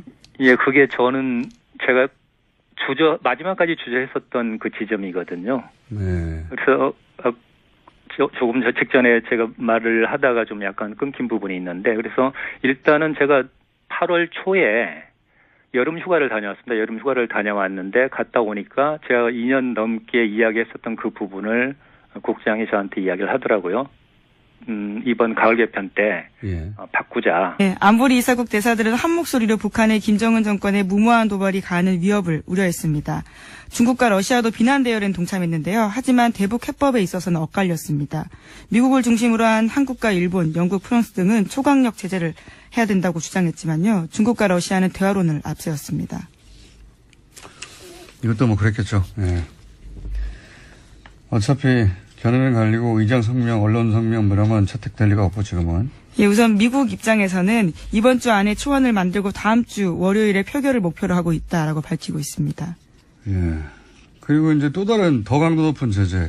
북한과 교역하는 모든 국가와 단절하겠다. 예, 거래를 중단하겠다라는 방안을 검토하는 중이라고 트럼프 대통령이 밝힌 바 있습니다. 예, 그것도 트위터도 했는데, 예, 이건 말도 안 되는 거죠. 뭐 당장 미국에서 말도 안 된다. 그거는 북한이 아니라 미국이 망한다고. 예. 네, 제임스. 왜냐하면 예를 들어서 중국이 북한과 가장 큰 교육국가인데 중국과 모든 교육을 끊으면 미국이 망해요. 지금은. 예, 사실상 중국을 겨냥한 조치라는 해석이 나오는데요. 북한의 대무역의 90%가 중국과 이루어지기 때문입니다. 네, 어쨌든 뭐 실현 가능성 없는 뻥을 너무 많이 치고 있습니다. 트럼프 대통령이 블러핑이라고 하죠. 자, 하여튼 그런 얘기도 나오자 뭐 미국 언론들도 쏟아졌어요. 트럼프 대통령이 말이 안 된다는 기사가. 예, 그 전날 한국에 대해서 비판한 트위트. 무슨 상대 국가에 대해서 트윗으로 대통령이 비난을 한다니 그것도 한 줄로. 이 말이 안 되는 건데 그 기사가 쏟아졌어요. 왜 한국 비난하느냐. 뉴욕타임즈도 그러고 월스트리트저널도 왜 한국과 싸우냐. 그러면서 이제 월스트리트저널은 경제지니까 안보 문제, 외교 문제하고 통상 문제 FTA죠. 그거 왜 섞냐. 그래서 스스로 자신의 코너로 몰아가고 있다. 뭐 워싱턴 포스트 보수지인데 왜 한국 비난하냐. 그러면서 FTA 폐기를 동시에 거론해서 김정은에게 선물을 안겨줬다. 김정은에게 유리한 국면을 만들어줬다는 거죠. 민주당 간사나 뭐 공화당 상원의원들도 왜 지금 분열하는 모습을 동맹과 그런 이야기. 한미 FTA 폐기하면 동맹 복구 안 된다. 이건 공화당에서 하는 얘기예요. 우리가 하는 얘기가 아니라. 그러니까 정작 미국 주류 언론들이랑 주류 정치인들이 왜 한국한테 뭐라고 하냐 하는데 보수 매체에서는 문재인 정부의 대북 정책 유화적이라고. 예, 예, 그와 관련해서 어제 뉴욕타임스 기사 소개드린 바가 있는데요. 그러한 지적조차 사실이 아니다라는 것을 뉴욕타임스가 지적한 바가 아니, 있습니다. 그러니까 이게 말이 안 되는 거죠. 미국 대통령이 뭐라고 하는데 우리가 미국 대통령 편을 들고 미국 언론들은 미국 대통령이 말이 안 되는 소리를 한다고 하고 거꾸로 돼야 되는 거 아닙니까? 거꾸로. 지금 전쟁하자고 하는 건데. 예. 그러니까 이건 이제 우리 보수 매체는 진보는 종북이다. 종북이고 북한을 약하게 상대한다. 이 이미지를 계속 신나서 그런 프레임을 유포할 적기라고 보는 거죠. 신나하고 있어요. 예. 그러면서 전쟁 날 것처럼 오늘자 조선일보는 트럼프가 이제 군수뇌부를 다 불러서 사실상 군사 옵션 회의를 하고 있다. 이게 오늘자 조선일보 기사인데 군사적 대응이 임박했다 뭐 이런 뉘앙스죠. 그런데 그게 CNN에서는 바로 또 사실상 군사적 옵션은 없다. 그러면서 미국의 군사 전문가들이 나와서 지금 그렇다면 미국이 뭐 전력을 준비하고 있냐? 아니 그런 거 없다. 전혀 안 움직이고 있고. 그리고 선제 타격 얘기하는데 그거는 예방 전쟁이 아니고 핵전쟁 나는 거다. 그냥 이거 우리 언론이 해야 될 분석인데 거꾸로 하고 있어요. 계속. 예. 미국이 어떤 제스처를 취하면 이건 의미가 이렇고 실제로 군사적 옵션 전쟁은 안 나고 이런 분석을 우리가 하고 미국은 이제 뻥튀기를 해야 되는 건데 우리가 뻥튀기를 하고 그대로 막 미국 언론들은 그게 안 된다고 바로잡고 있습니다. 진보는 종북이라는 프레임을 오랫동안 써왔는데 또 하는 거죠. 그러면서 우리나라 대통령이 미국 대통령 말을 안 들어가지고 이제 큰일 났다. 이렇게 보도하는 게 지금 보수 매체입니다. 바보 아니면 나쁜 사람들이죠. 자, 또 있습니까? 이 와중에 좀 눈에 띄는 보도가 있는데요. 지난 5월 달에 노르웨이 오슬로에서 열린 북미 비공개 접촉이 있었다라는 중앙일보 보도입니다. 북한이 대북 적대시 정책을 포기하면 핵실험을 중단할 수 있다라는 입장을 전달했다라는 건데요. 정부 고위 당국자의 발언을 인용한 기사입니다. 이 당국자에 따르면 지난 5월 8일에 이틀간 오슬로에서 북미 간의 1.5트랙, 그러니까 방관 반민 대회가 있었는데 여기에 참석한 최선희 북한 외무성 미국 국장이 별도의 비공개 미팅에서 자신들의 입장을 설명했다고 합니다. 그 내용에 대해서는요. 미국의 대북 적대시 정책 철회, 대북 제재 해제, 북미 간 평화협정 체결 등을 요구했다라는 겁니다. 이게 핵심이죠. 평화협정 체결. 지금은 6.25 때 정전협정을 했거든요. 전쟁이 끝난 게 아니고 기술적으로는 계속 이어지고 있는 잠시 쉬는 거죠. 근데 무슨 70년간 이어지는 정전이 어디 있습니까? 평화협정 체결을 해야 하는데 이제 북한은 자기들하고 상대할 수준을 넘어서는 어마어마한 크기의 미국에 대해서 이제 거꾸로 생각해 보세요. 미국이 우리한테 핵무기를 겨누고 있다. 무섭잖아요. 예. 기본적으로 그런 공포감이 북한한테 실제로 있고, 그래서 이제 전쟁이 끝났다는 평화협정 체결하자는 게 요구사항이 아주 오랫동안. 그러면은 이제 핵실험 안 하겠다고. 핵실험과 미사일 발사 시험 중단하겠다라는 뜻을 밝혔다라고 하는데요. 또 이 회의 마치고 돌아가는 길에도 중국 베이징에서 트럼프 정권과 여건이 되면 대화할 것이다라는 말도 남겼다고 합니다. 북한이 대화 제안을 한 거예요. 예. 그리고 트럼프 정부에서도 대화를 곧 있을 것만 같다라는 식의, 예. 트럼프 대통령 발언을 몇 번 있었죠. 저는 이제 이 보수 매체 얘기 나왔길래 마무리를 해보자면, 예. 저는 정말 속으로 후련했었거든요. 그 시점에서만 하더라도 MBC 문제가 연일 현안이 되고는 있었는데, 네. 파업 시점을 언제로 잡을지에 대한 것들은 결정되지 않은 그런 시점이었습니다. 네네. 저도 굉장히 부담스러운 상황이기도 했었고요. 그래서 9월 달부터는 제가 안 하는 것으로 이제 이야기는 돼 있었는데, 공교롭게도 파업 시점하고 그 시점이 딱 정확하게 맞물렸습니다. 이제 그때부터 그러면은 이걸 어떻게 마무리해야 되지 하는 작은 저 혼자만의 생각은 좀 있었는데 이걸 뭐 실행에 옮기는 문제하고는 또 전혀 다른 결이 있었거든요. 근데 어느 후배 하나가 지나가면서 정말 장난스럽게 선배 멋있는 클로징 한번 해보세요 그러더라고요. 그래서 이제 그렇게 생각하는 사람들이 좀 있겠구나 생각을 했는데 실제 이게 지난주 들어와가지고 파업하고 제가 이제 마지막으로 뉴스를 진행하는 날이 다가올수록 딱 두 가지 지점이 접혔습니다. 만약 이걸 하게 됐을 경우. 왜냐하면 정말 파업이라는 게 모든 걸 걸고 하기 때문에 직장인들에게 특히 민감하고 굉장히 중요한 국면이거든요. 이렇게 했을 때 제가 클로징을 하든 오프닝을 하든 이게 파업 국면에도 어떤 형태로든 영향을 미칠 수 있겠다. 만약 이게 돌발적으로 비춰진다거나 경솔하게 비춰진다면 전혀 도움이 되지 않을 것이고요. 또 한 가지는 방금 말씀하셨던 것처럼 이게 회사에서는 징계 사유라고 판단할 수도 있습니다. 그 편집권에 대한 그런 부분이기 때문에. 그래서 징계를 요청한다고 그런다면 어떻게 할 것인가 그 결과에 대해서. 그러면 저 혼자 책임을 지는 거는 괜찮지만 저하고 같이 진행하는 여자 아나운서 그리고 카메라 감독 그 기술 스태프들 뉴스 PD들 이런 사람들은 일부 이분들 중에는 비정규직도 있고 연결고리가 약한 분들이 있거든요. 근데 회사가 알겠습니다. 정말 징계를 시도해서 그들을 압박한다면 그런 거에 대한 부담은 좀 있었죠. 오랜 고민 끝에 그런데 결국은 이제 그렇게 오프닝을 하셨는데 예. 그렇게 할 수밖에 없었던 이게 물론 아마도 직전에 얘기는 하셨겠죠. 뭐 동료나 그죠? 예. 뉴스 시작 직전에. 예. 전에 이야기를 했었죠. 제가 뉴스룸을 보통 들어가면 서울 MBC 뉴스가 이제 시작되는 게 8시 정확하게 시작하지 않습니까? 그러면 제가 그 주변 시간 정도에 내려가거든요. 미리 가서 준비를 해야 하기 때문에. 네.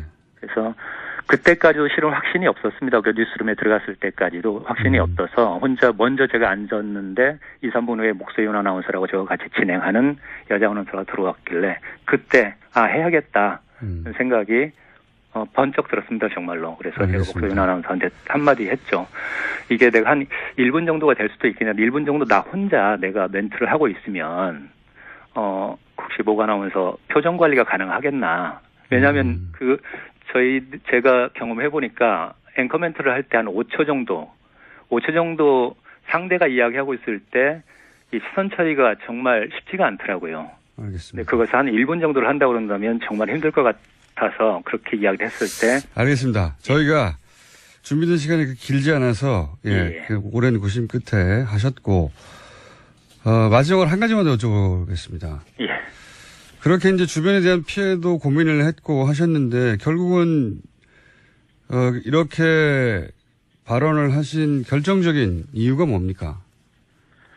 일단 제가 조합원이기 때문에 파업에 동참해야 하는 상황이었었고요. 예. 그다음에 이 파업으로 인해서 그렇지 않아도 MBC 뉴스가 망가져 있었고 신뢰를 잃은 상황이었는데 그것마저 또 파행이 되는 그 파업 국면으로 들어가기 때문에 기본적으로 이것은 시청자들한테 양해를 구해야 할 상황이었다고 생각을 했고 왜 이런 일이 벌어졌는지도 설명하고 양해를 구해야 되는 상황이다. 그렇죠. 그런 부분에서 일단 기본적으로 우리가 그동안의 역할을 다 해오지 못했으니까 그럼에도 불구하고 이런 고민을 다시 들어가게 된 부분에 대해서는 분명히 말씀을 드리고 또 용서를 구하는 게 맞다고 생각을 했습니다. 그래서 그렇게 한 것이죠. 네.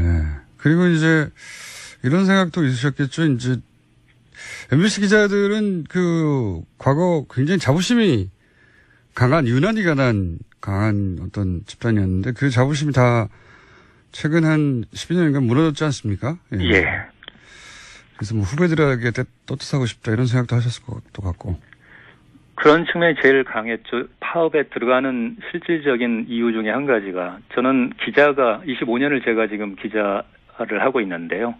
뭐 일부에서는 기자가 권력화돼 있다 내지는 특권이다 이렇게 이야기하시는 분도 있지만 결코 저는 동의하지 않고 기자는 자부심이고 자존심이라고 생각합니다. 그리고 또 그런 측면에서 본다 그러면 근데 최근에 상황이 보면 MBC 기자 같은 경우는 뭐 기레기, 기자 쓰레기라는 표현까지 들을 정도로 참담한 지경까지 와 있잖아요. 근데 저도 앞으로 7, 8년 그 정도밖에 직장 생활을 할 수 없게 되는데 이 상태로 지낸 것이 정말 제 스스로도 견딜 수 없는 상황이었고요.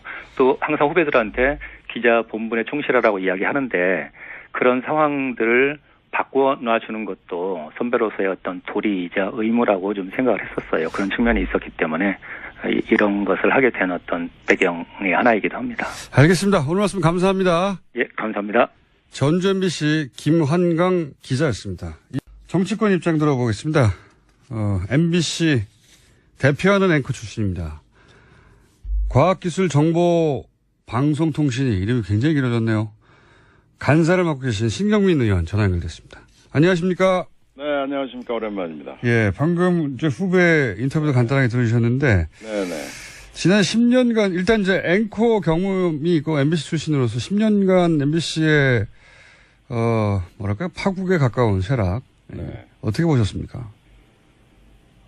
너무 길었죠. 예. 일단 후배들이 지금 하고 있는 건데, 저는, 퇴직을 할 수밖에 없는 상황이었죠. 네. 이렇게 길어질 줄은 사실 몰랐습니다. 이 10년에. 진보 진영은 간단해요. 전쟁 안 된다?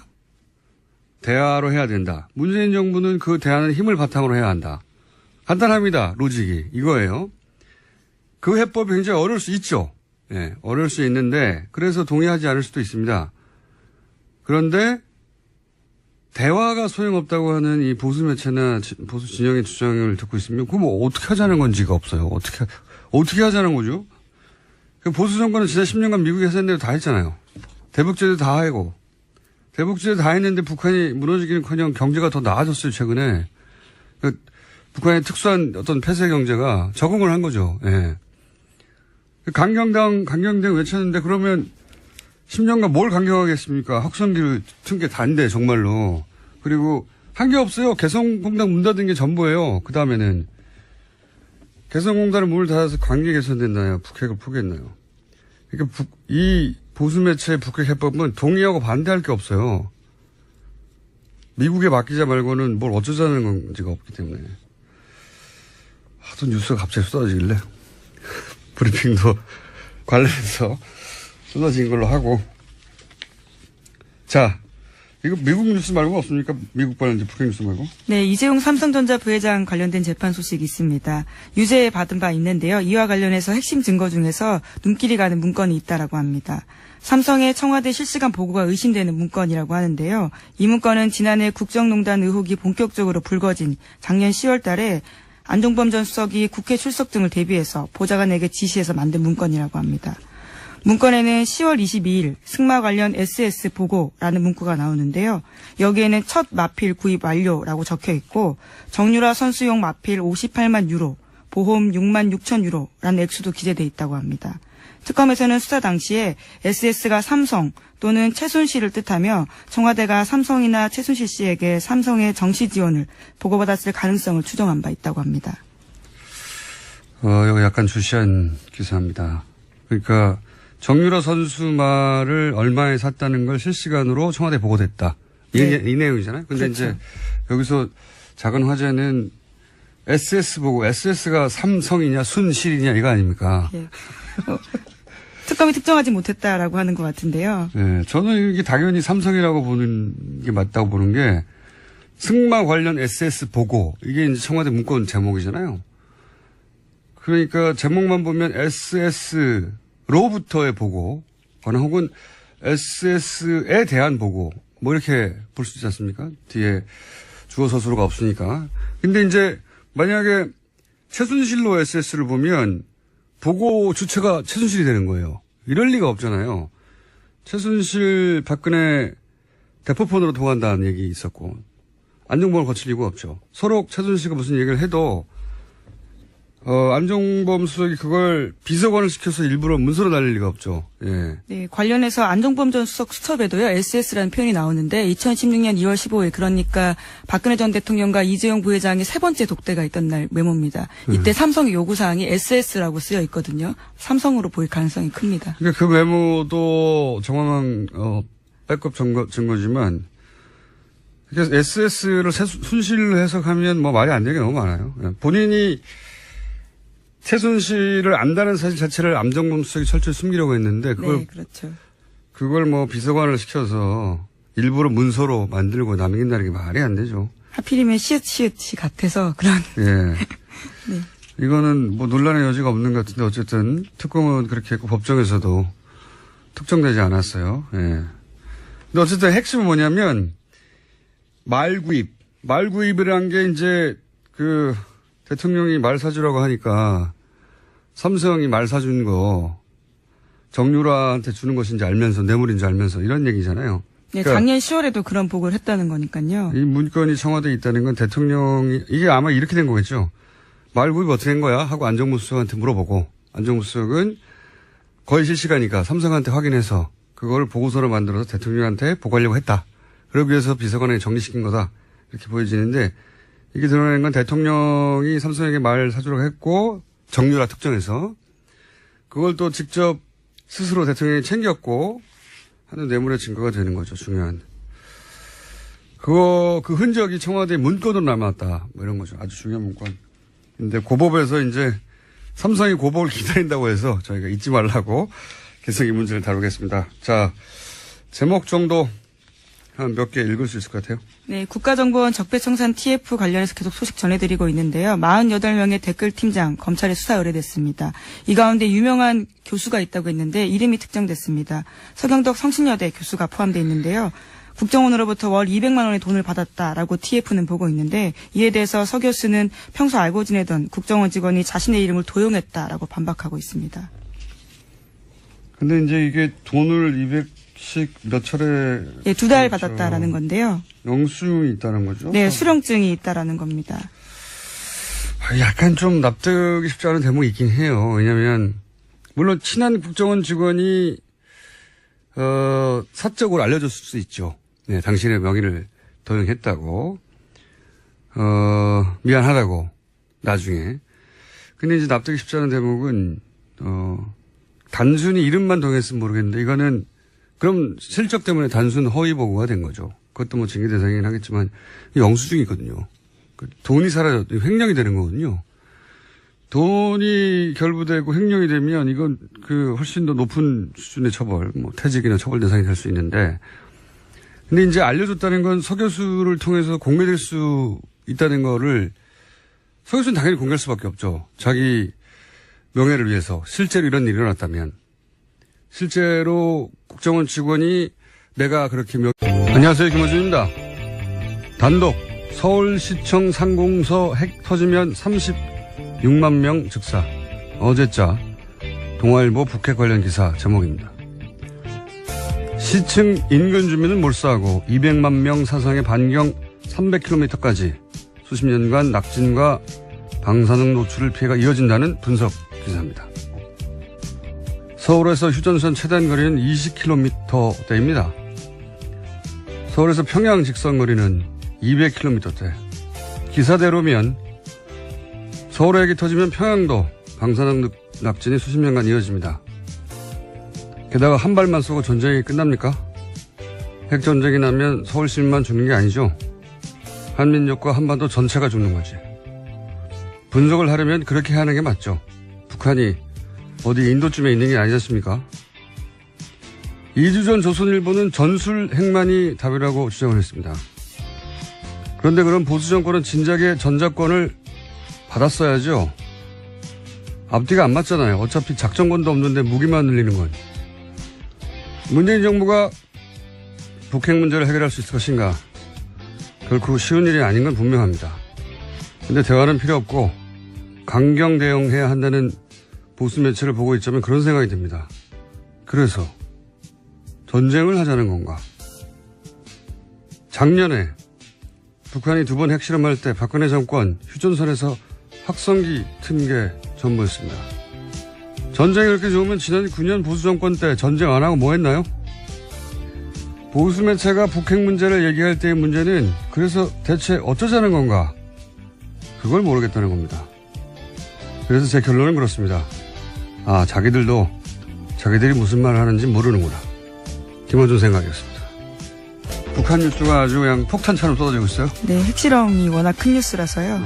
근데 핵실험은 많이 했어요. 6차례 했습니다. 작년에 2번 있었다는 게 전혀 기억이 안 나잖아요.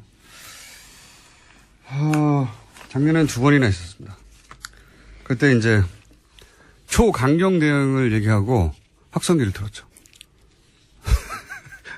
정말로 확성기를 튼 게 전부였어요. 초강경 대응 얘기하면서. 예. 아니, 그러니까 저는 그게 이해가 안 가는 거죠. 예. 그렇게 전쟁을 좋아하면 전쟁하지 그랬냐고, 9년 동안. 자, 일단, 뉴스를, 북핵 관련 뉴스가 많겠죠, 처음엔. 예. 네, 많습니다. 문재인 대통령과 도널드 트럼프 미국 대통령이 어젯밤 전화통화했습니다. 북한의 6차 핵실험에 대한 대응 방안을 논의한 건데요. 한국의 미사일 탄두 중량 제한을 해제하기로 합의했습니다. 문 대통령은 한미 미사일 지침상 탄두 중량을 전면 해제하기로 합의했다는 사실을 발표할 수 있다면 북한의 아주 강력한 응징 메시지가 될 것이다 라고 말했고요.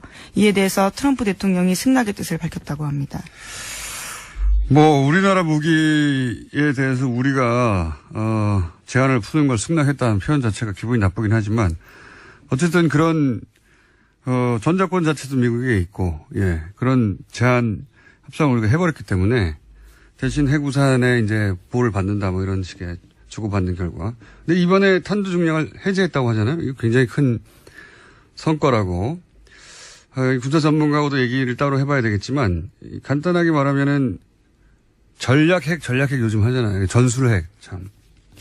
전략핵은 도시 정도를 상대하는 거고 전술핵은 예를 들면 탱크 부대처럼 작은 단위를 작은 거예요. 그냥 전술핵이라는 게 조그만 핵인데 전술핵을 들여오면 우리 대가가 있죠. 한반도 비핵화 이건 물 건너 간다고 봐야 되겠죠. 그리고 일본도 얘기할 것이고 여기 이 동북아 지역에 이제 핵 동일 현상이 일어나겠죠. 네, 긴장이 훨씬 올라가게 되는 겁니다. 그런데 이제 이 탄도 중량 제한을 풀면 이게 그러니까 로켓 앞에 탄두를 이때까지는 몇백 킬로 이렇게 제한했단 말이죠. 네, 현재 500kg으로 제한돼 있었습니다. 그것도 간신히 몇 번 풀었는데 고폭탄이라는 게 있어요. 어마어마한 큰 폭탄. 그러니까 핵은 아닌데 전술핵 정도의 파괴력이 있는 겁니다. 이걸 풀면 이거는 핵 확산 금지 조약에 제한을 받지 않아요. 우리가 개발할 수도 있고 사올 수도 있어요, 마음대로. 군사적인 측면에서 굉장히 큰 도약이죠. 네, 일종의 네. 미사일 주권을 확보한다는 측면에서 의미가 있다는 평가받고 있습니다. 이게 원래 무거우면 멀리 못 나가잖아요. 됐다 무거운 거 달아서 전술핵 정도의 파괴력을 가질 수도 있고 됐다고 무거운 걸 날리려면 사거리도 길잖아요. 사거리도 굉장히 긴 로켓을 만들 수도 있죠. 예, 하여튼 보수 정권이 했었어야 할 일인데 이제서 하는 겁니다. 스피커만 틀다가 확성기만. 그런 의미가 있고요. 이거는 저는 그냥 아주 얄팍하게 하는데 군사 전문가하고 얘기를 한번 해서 의미를 짚어드리도록 하겠고.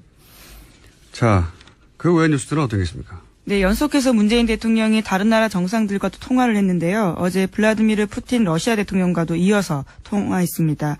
문 대통령은 대북 원유 공급 중단과 북한 해외 노동자 수입 금지 등 북한의 외화 수입원을 근본적으로 차단할 수 있는 방안을 유엔 안전보장이사회에서 진지하게 검토해야 한다라고 강조했다고 하는데요. 그러나 푸틴 대통령 같은 경우에는 북한의 6차 핵실험에 대해서는 규탄하면서도 북핵 문제의 외교적 방식 해결을 강조했다라고 합니다. 해야죠, 이런 통화. 자, 다음은요. 네, 또 우리군 같은 경우에는요, 어제 합동 무력 시위를 펼쳤습니다. 북한의 핵실험장을 가상의 목표로 삼고 미사일로 타격하는 내용이었습니다. 육군과 공군의 미사일 실사격 훈련은 북한 풍계리 핵실험장까지의 거리를 고려해서 실시됐다고 합니다. 그렇군요. 이것도 뭐 의욕 시위 해야죠. 다음은요. 네, 유엔 안전보장이사회 회의도 긴급하게 소집됐습니다. 북한을 규탄하는 별도의 의장 성명이나 언론 성명을 채택하진 않았는데요. 예, 괜찮으신가요? 죄송합니다.